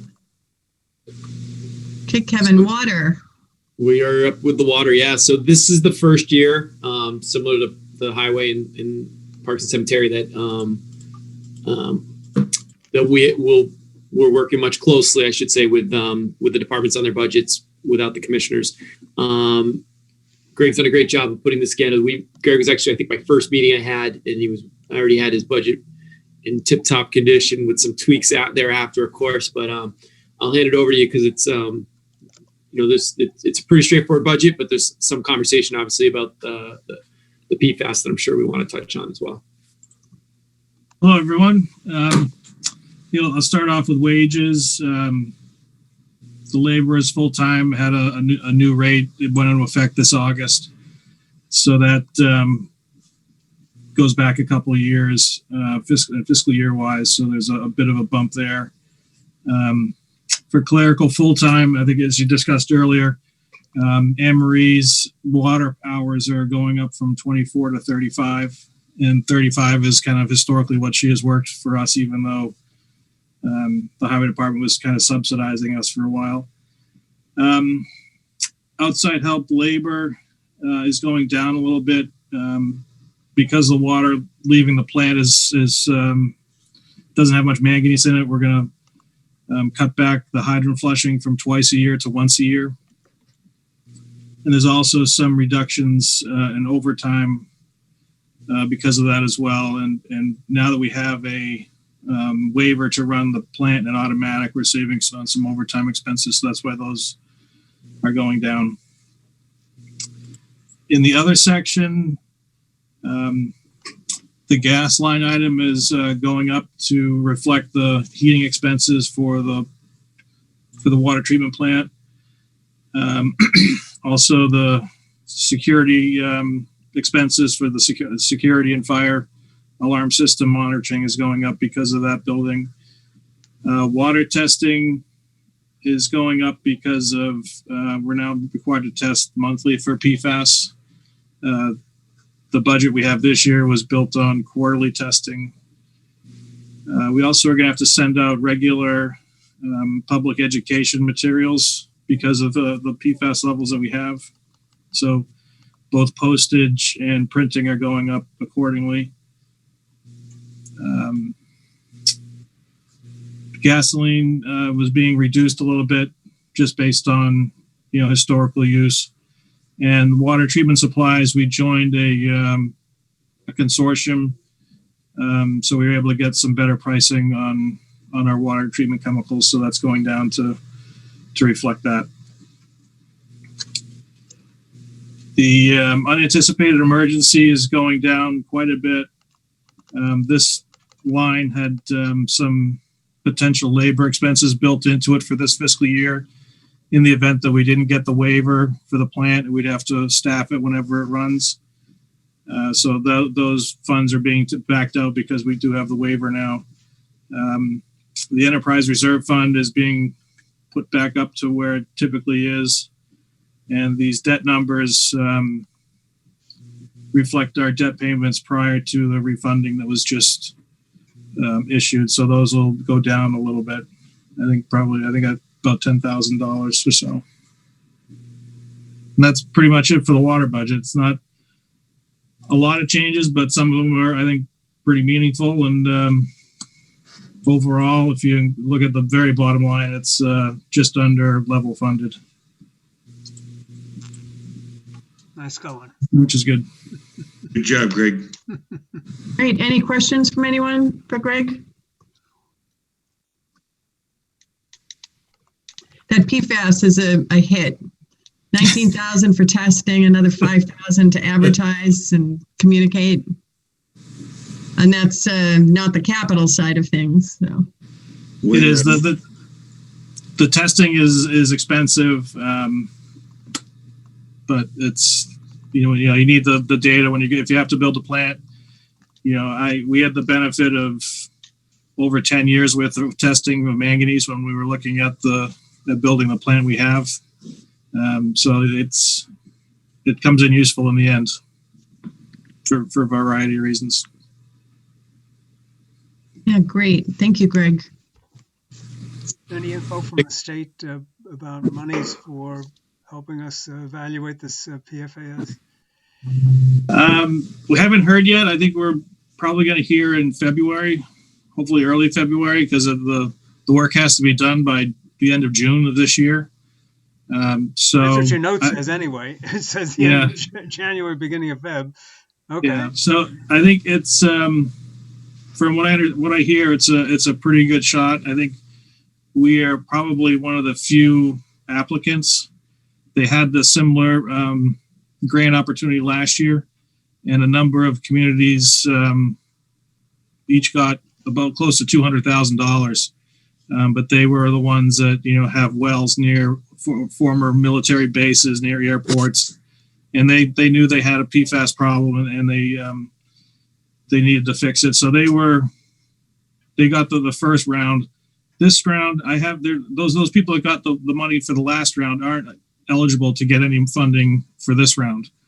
So, and nobody else is really required to start testing until this month. So I think we stand a pretty good chance of getting the funds, because I don't think many people are going to apply for them. Thank you. But we'll find out next month. Sounds good. Great. Thank you. So, Kevin, moving on to stormwater and tree warden. Sure. I'll go with tree warden if that's all right with you first, only because it goes in that order. Sure. Thank you, tree Greg. Warden, thanks, Greg. The tree warden, I had a chance to talk with David Bond, who's our tree warden. We added into this, in it on your version that you were looking at, it's double accounted. We're going to version 2. We'll have that updated, but there's a $2,925 request, same request that was in there last year, to bring that number up to $10,000. If you look at the historical expenditures, they typically have gone greater. And if anyone's ever had a tree removed, the amount that's in there currently is $7,075, could cover 1 or 2 storms potentially. So it does have some limitations with the dollar amounts that's there. Last year, or fiscal 20, you can see it was $7,075. They hit it on the nose because fortunately that year there wasn't any emergencies that required beyond that, but they got awfully close. So that's what that ask on that line is. I don't know if anyone has any questions. So was this a specific request from David to increase that money? David came to me trees. Yeah, David came to me last year, actually, when I first started, and mentioned this, and we put it in. And then this year when we sat down, we talked about it, and he said, "Oh yeah, if I got to any dollars I could get in addition would certainly be used if it's there. Well, we could use the funding." So that's why it's represented again this year as an over asking request. Where does National Grid fit in on helping to get the trees down? Yep.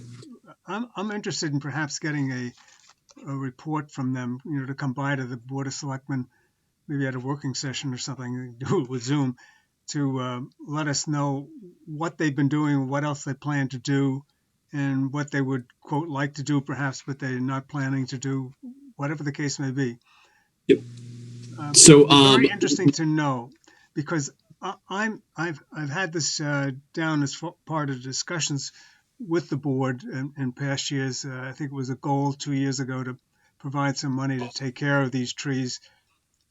I'm not sure, but that it's easy to spend money, but that we should not go to the town and ask the town and FinCom to approve it, of course, for a capital item to take care of trees. They're getting more mature. They're dying. In some cases, we know about oaks.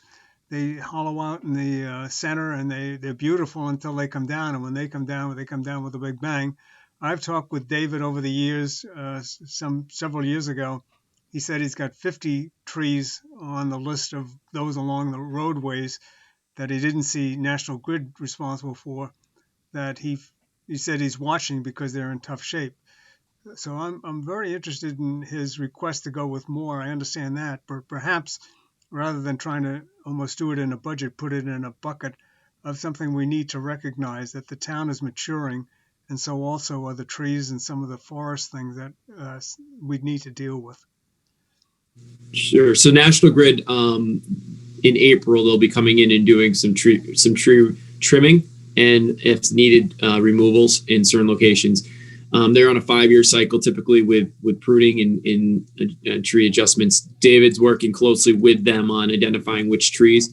David's goal, as he told me when we sat down, is always to see if we can use National Grid with our relationships with them and their natural tree trimming for avoidance of above ground wire displacement during storms, to help us out with that. And National Grid will take trees down on public property or private property, and they'll have the conversation with both the public, us, or the private homeowner if there's a tree that might be in danger of like you said earlier, Mr. Gant, an oak that might be rotting out and getting to past its useful life. When they come through on their regular maintenance, those are the types of things where they can start addressing them. That said, obviously, if when I spoke with David, there wasn't an immediate, have to get these down right now necessarily, but I'm certainly, I think he was in the position of, what historically and how we've treated trees, and knowing obviously this year, especially there's those constraints around, growing the budget. So the hope will be in April, they'll take a significant amount of those problem trees, either cut them back to a safe place or if necessary, remove. We're very sensitive, especially with some of the work that was done recently, as a result of bringing additional power to part of town, to make sure that the trees identified during that April cleanup are each and every individual tree is talked through. And that also, if there's a neighbor with a tree that might be affected, that they'll have a conversation with either David and or National Grid about that before anything happens. And there have been trees where they've knocked on doors, as I understand it, where people have had concerns and they've said, no, you know what, we don't need to do it this year. We'll keep an eye on it. We'll do some trimming and come back at a future date. So there's a balance, obviously, on trying to make sure we maintain the beauty of Topsfield and those country roads, but also the safety and ensuring that power outages are limited as much as possible. So those are our goals. And I do have a meeting that I'm trying to set up with my contact at National Grid and the tree removal crew, who I've worked with in Beverly, same crew, but I want to have a conversation about what the expectations are here in Topsfield historically and going forward. So we could certainly add to that, possibly bring them in for an agenda item to give an update as well, on what they're looking at. That would be good. Good, Yes. good. And thank you for reminding us that, yes, property rights are here in America, and we don't take down trees on somebody's property without them acquiescing and wanting it to happen. Absolutely. Stormwater, Kevin? Yes. Looks like 0% increase. 0. Level Love funded. it. Okay. Can't imagine we'd have any questions there, but any questions, anyone? 17 questions on that. All right. Ignoring Marshall. Okay. Any last comments or questions, anyone, on what we've gone through today? Any follow-ups that we need, or are we good? So just one last thing, Chair, if I could. Next week, we have our police, our fire, and library. We're going to obviously dedicate the time to go through those budgets. Coming out of that meeting, I'm hoping beyond those 3 items, we can have some discussions on the broader budget as well. And if there's anything that the select board has identified as something we want to take a closer look at or have further discussion on, because that'll be really helpful for Catherine and I as the next round of this, the version 2, we're targeting February 4th for distribution. So that would technically be our last meeting before, unless we schedule an extra. Actually, last work session. We'll have the February 1 meeting, regular session, but that would be our last opportunity to have any further discussions before distribution, unless it's determined we need to postpone for any reason. So at that meeting, Kevin, we would be discussing whether or not we agree with the over asks that are in this budget, because they'd be going to be debated by FinCom at that point then? In essence, if there's anything that's similar to last year, we talked at length about the flu vaccination, for example.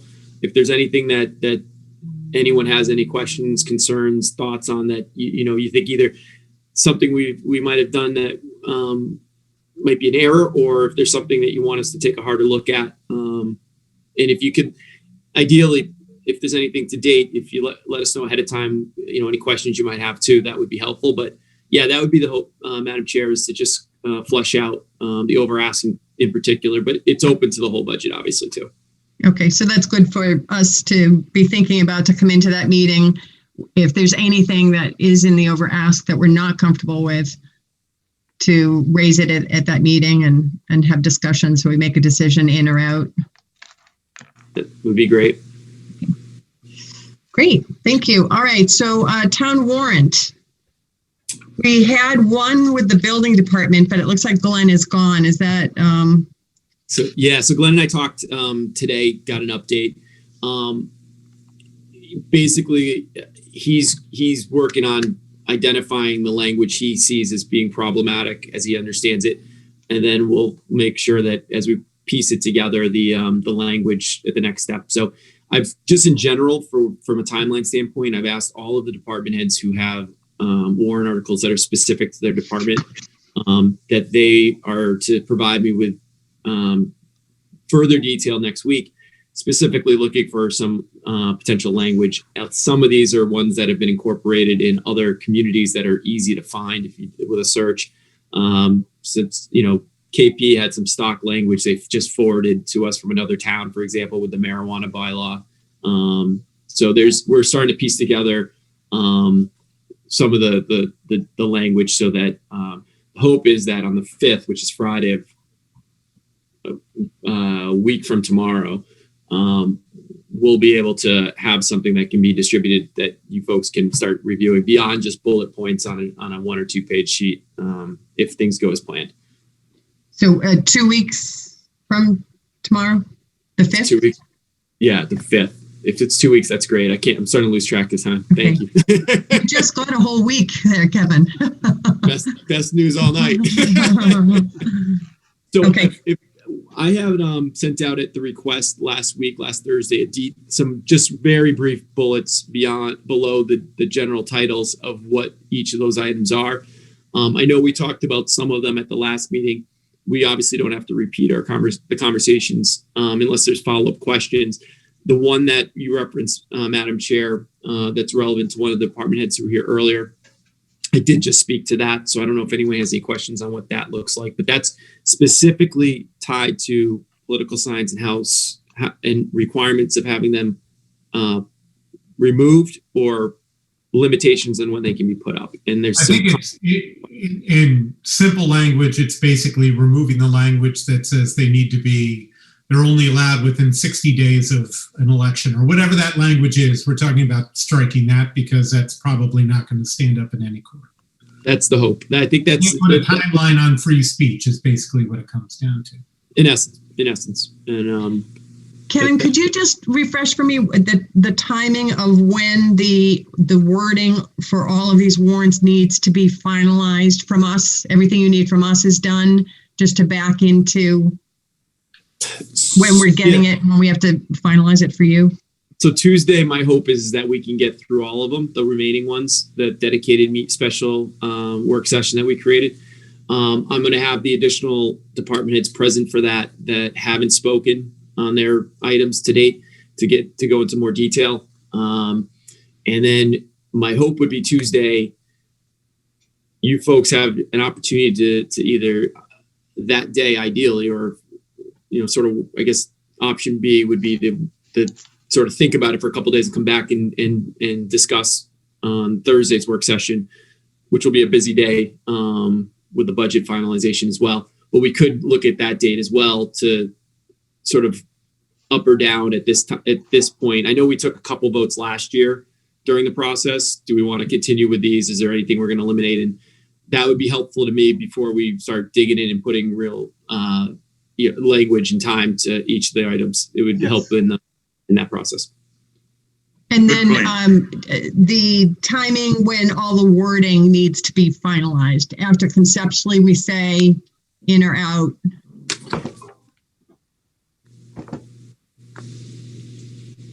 When it goes Friday, to print. Yeah, Friday. I know we were working up to the last minutes for sure. The hope would be the end of the first week of February. So the 5th would be the tentative. I have tentative date in the schedule to submit first draft warrant articles with detail. So that would be to us, to you folks. Yeah. Okay. Is that your question, or are you saying the final? I'm saying the final. So it comes to us first on the 5th. When does all the wording need to be finalized, that we're comfortable with it, we reviewed it all, and we get it back to you? What's the hard stop for that?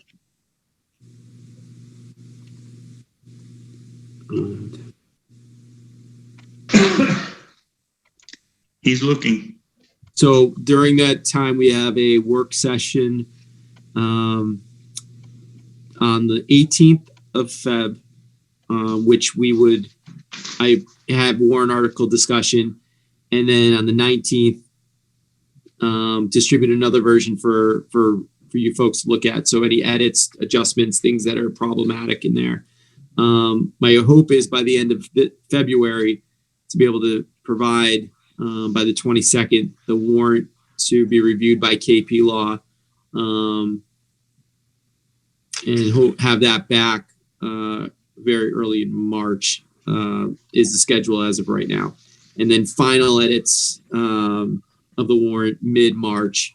So there's, in essence, there's sort of over the next, call it 2 months, opportunity for us to narrow down what should be in the warrant, write the warrant, review the warrant, KP to review the warrant, and then get to a comfort level. And I'll just make sure we stay to task with the schedule so we don't miss, obviously, the hard deadlines when it comes to going to print and such.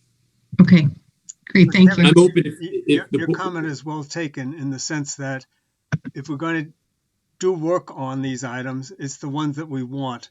And it's up to us, I think, to make sure that we take any that clearly we're not going to do out, so we don't spend time trying to write something and then throw that away because we don't want it.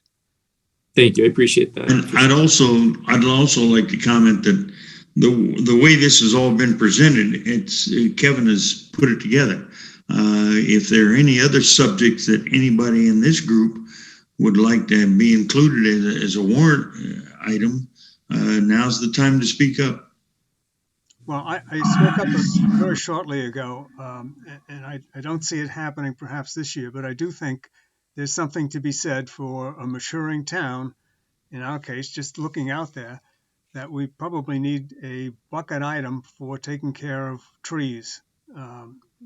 I just think that's something that's going to come up at some point, but not perhaps for this year. Hey, are there any that you want to cover tonight then, Kevin, of these warrant items? Yeah, so general code, I would just say we've got another call with the vendor tomorrow, I believe. Beth and I do, to get an update on where we are with everything with them. Septic loan program, we have language we drafted last year. That's an easy one. It's already been drafted, folks. So no extra work really there. But you're checking with the banks, correct? Checking with the banks. It's an action item. I have it right here. I haven't had that opportunity, but because there's great hope in my mind. There's great hope that we will not have to do that at all, because we know there's some additional burden for us to try to deal with the paperwork and getting the monies out and making sure all that happens. Yeah. The interest rates are so low right now. It's actually a very attractive time if someone needs to take out a loan to get one. I was on the MMA conference today, in and out between calls and such, and I looked at the hall at the exhibit hall, and I found a couple of banks, and I tried to get in there to talk to them, but I wasn't able to get. And I was actually going to ask me about this ahead of this. I didn't have that opportunity, but I certainly will before any decision point. Absolutely. The sign ordinance, I covered that. The water restriction bylaw.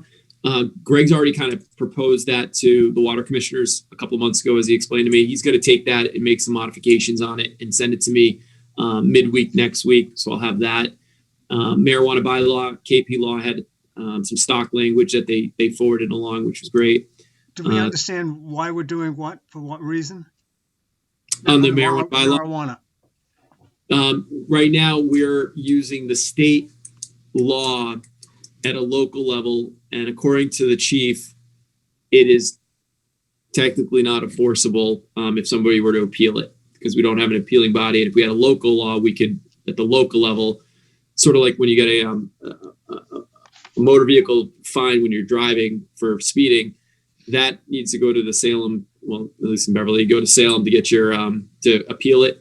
If you got a parking ticket, you go to town hall or city hall to appeal it. And so it's the same sort of state, local, and a lot of communities have looked at incorporating local laws that can be more easily enforceable at the local level. And then thickly settled, we've talked about that one. Again, getting some final language on that. Can we talk about that one for just a moment? Okay. Certainly. Thickly settled. because I think there may be some misunderstandings. If, for example, we wanted to implement thickly settled in the town of Topsfield, we do not need this approval, this acceptance, this opt-in of that state statute. We can do it as it is, and it's been that way for decades. The only thing this does is allow us to reduce the speed, if we've implemented it already, or if we're going to implement it in the future, whatever, from 30 to 25.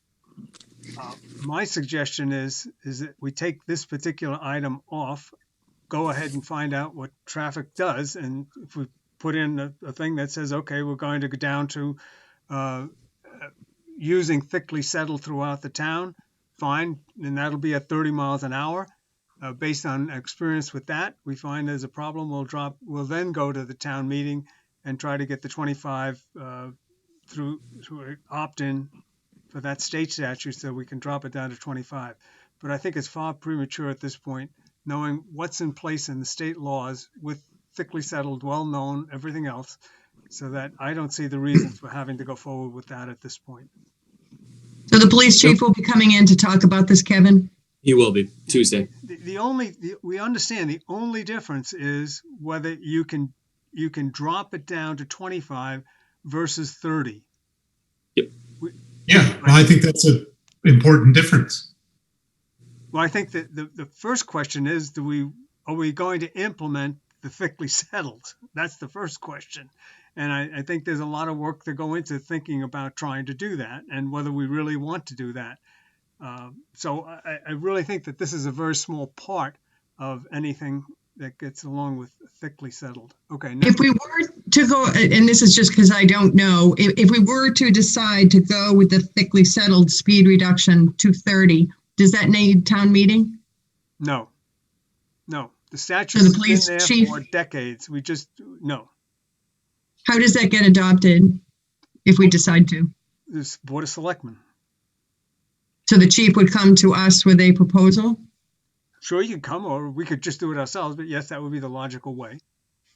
Okay, so we'll find out on Tuesday. I mean, we sent this back to chief and the traffic advisory committee to investigate this and to come back to us with a recommendation. So I personally would just like to hear from chief and see what he came up with on Tuesday. I agree with that. I have no problem with that, but I want to go eyes wide open as to what this represents of thickly settled. It's simply doing what was allowed in this new legislation in 2016, which said if you opt into this section C of the law, you can reduce it from 30 to 25. That's all that this is about.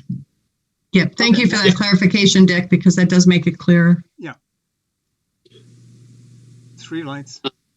Streetlights that I don't actually believe that needs to be on as a warrant article. It was a placeholder. If there's a with further research, I'll know whether or not that's something I'll have a better sense than a recommendation I can make on purchase, not purchase. I don't think the cost is going to be initial reports say that it's not even actually going to technically reach a capital cost. So we could potentially,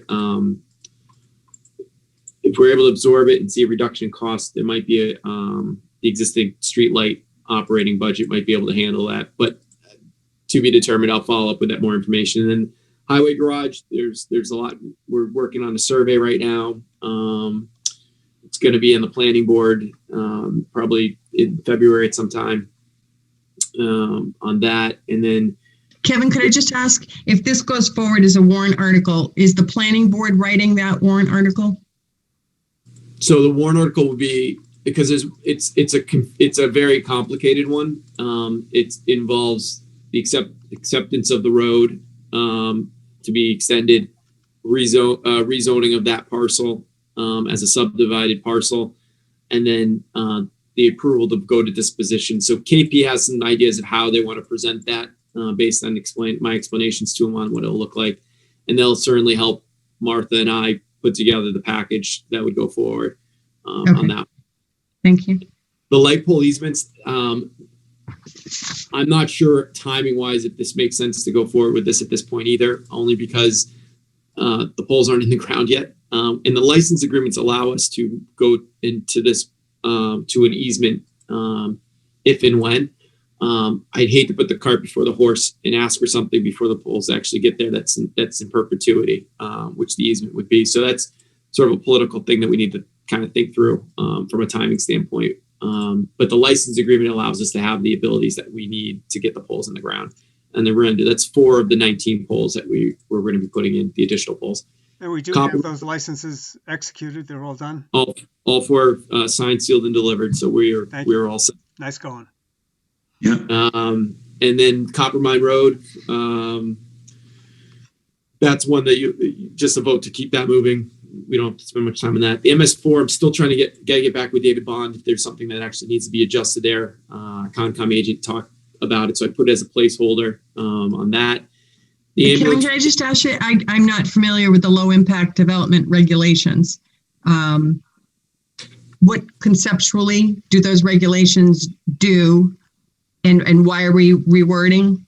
Right now, as I understand it, softly recommends that people do certain low impact parts to the development. The suggestion is that because of MS4 and the requirements associated with that the town might want to consider to, instead of saying should, they'll say something like shall in some of the language. It's small tweaks, but it just gives it a little bit more potential meat behind it. And I'm not sure if the planning board is going to be on board with it. I flagged it for David Bond. He was going to talk with Heidi. He was going to get back to me. I haven't had that conversation. There's a real possibility that might stay. It might not, depending on what the team thinks is necessary there. And this is to minimize disruption to the environment as things are being built? That's my understanding. MS4's regulations from DEP usually related to catch basins and water distribution on parcels.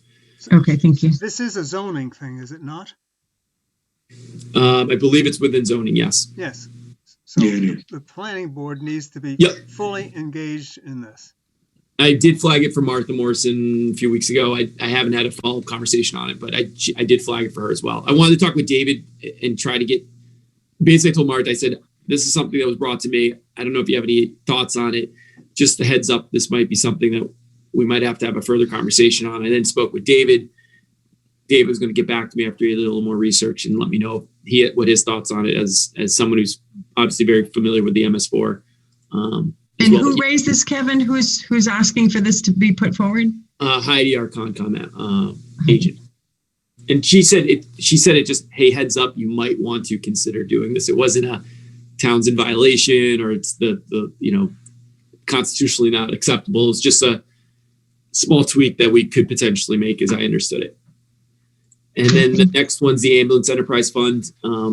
Chief will be presenting on that on Tuesday as well. We've had some really good conversations subsequently since our conversations about it at a high level. We'll bring more about that early next week. And then the vaccine revolving fund. You talked about that.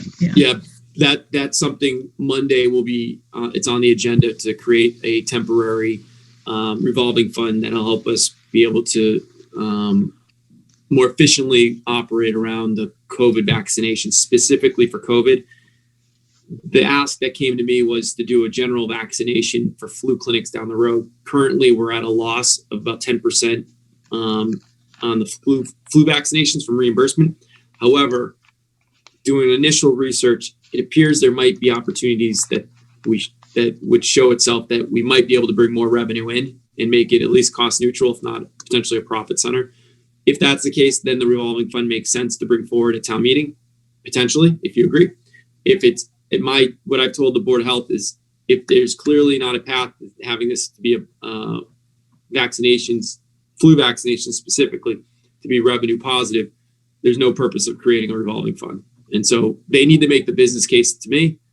Once they make that, and it seems like there's a way to get to that positive revenue, we can have the conversation on the revolving. They owe this to me by Tuesday next week, so that when we meet, hopefully Tuesday afternoon at 1:00, I can have a little bit more information of the direction we're heading with it. Okay. So who's doing the wording for the revolving fund for COVID? Are we getting help from KP because others have done the same? There's not a lot of wording, but you gotta get a revolving fund. You gotta get all four pieces correct. And Yes, Catherine and I talked about that today. She was going to get some language over of some of the things that have been included in these types of motions. We're talking about the motion for Monday. right, that's why I'm interested in seeing what it says beforehand, so we know what we're voting on, and we'll try to get something that's done adjust before. it if we have a problem with it. Is it two revolving funds, one for COVID, one for flu? No. So Monday, it's just COVID temporary until town meeting. We can do Temporary, a okay. MGL, as I understand it, we can do a temporary revolving fund by the select board for unbudgeted revenue that comes in. And because we have flu revenue, I believe. Actually, I don't know if we actually budget for that, but because this is COVID, not flu related, it's considered outside of, and there's an ability for a temporary basis for the select board to create a revolving fund until it can be voted in perpetuity at town meeting. But I'm not sure if we're going to ask for that at town meeting yet. So there's kind of two different things happening simultaneously. Okay. And by the way, we're all hoping that by July 1st, we will not have to worry about COVID vaccines anymore. It would be fantastic. Great. Good luck with that.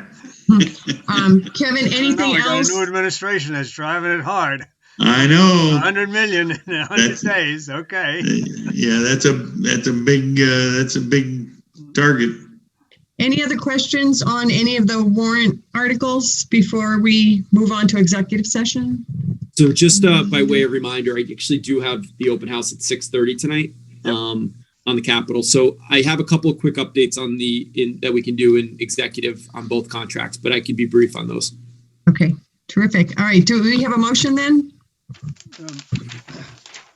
Oh, let me see.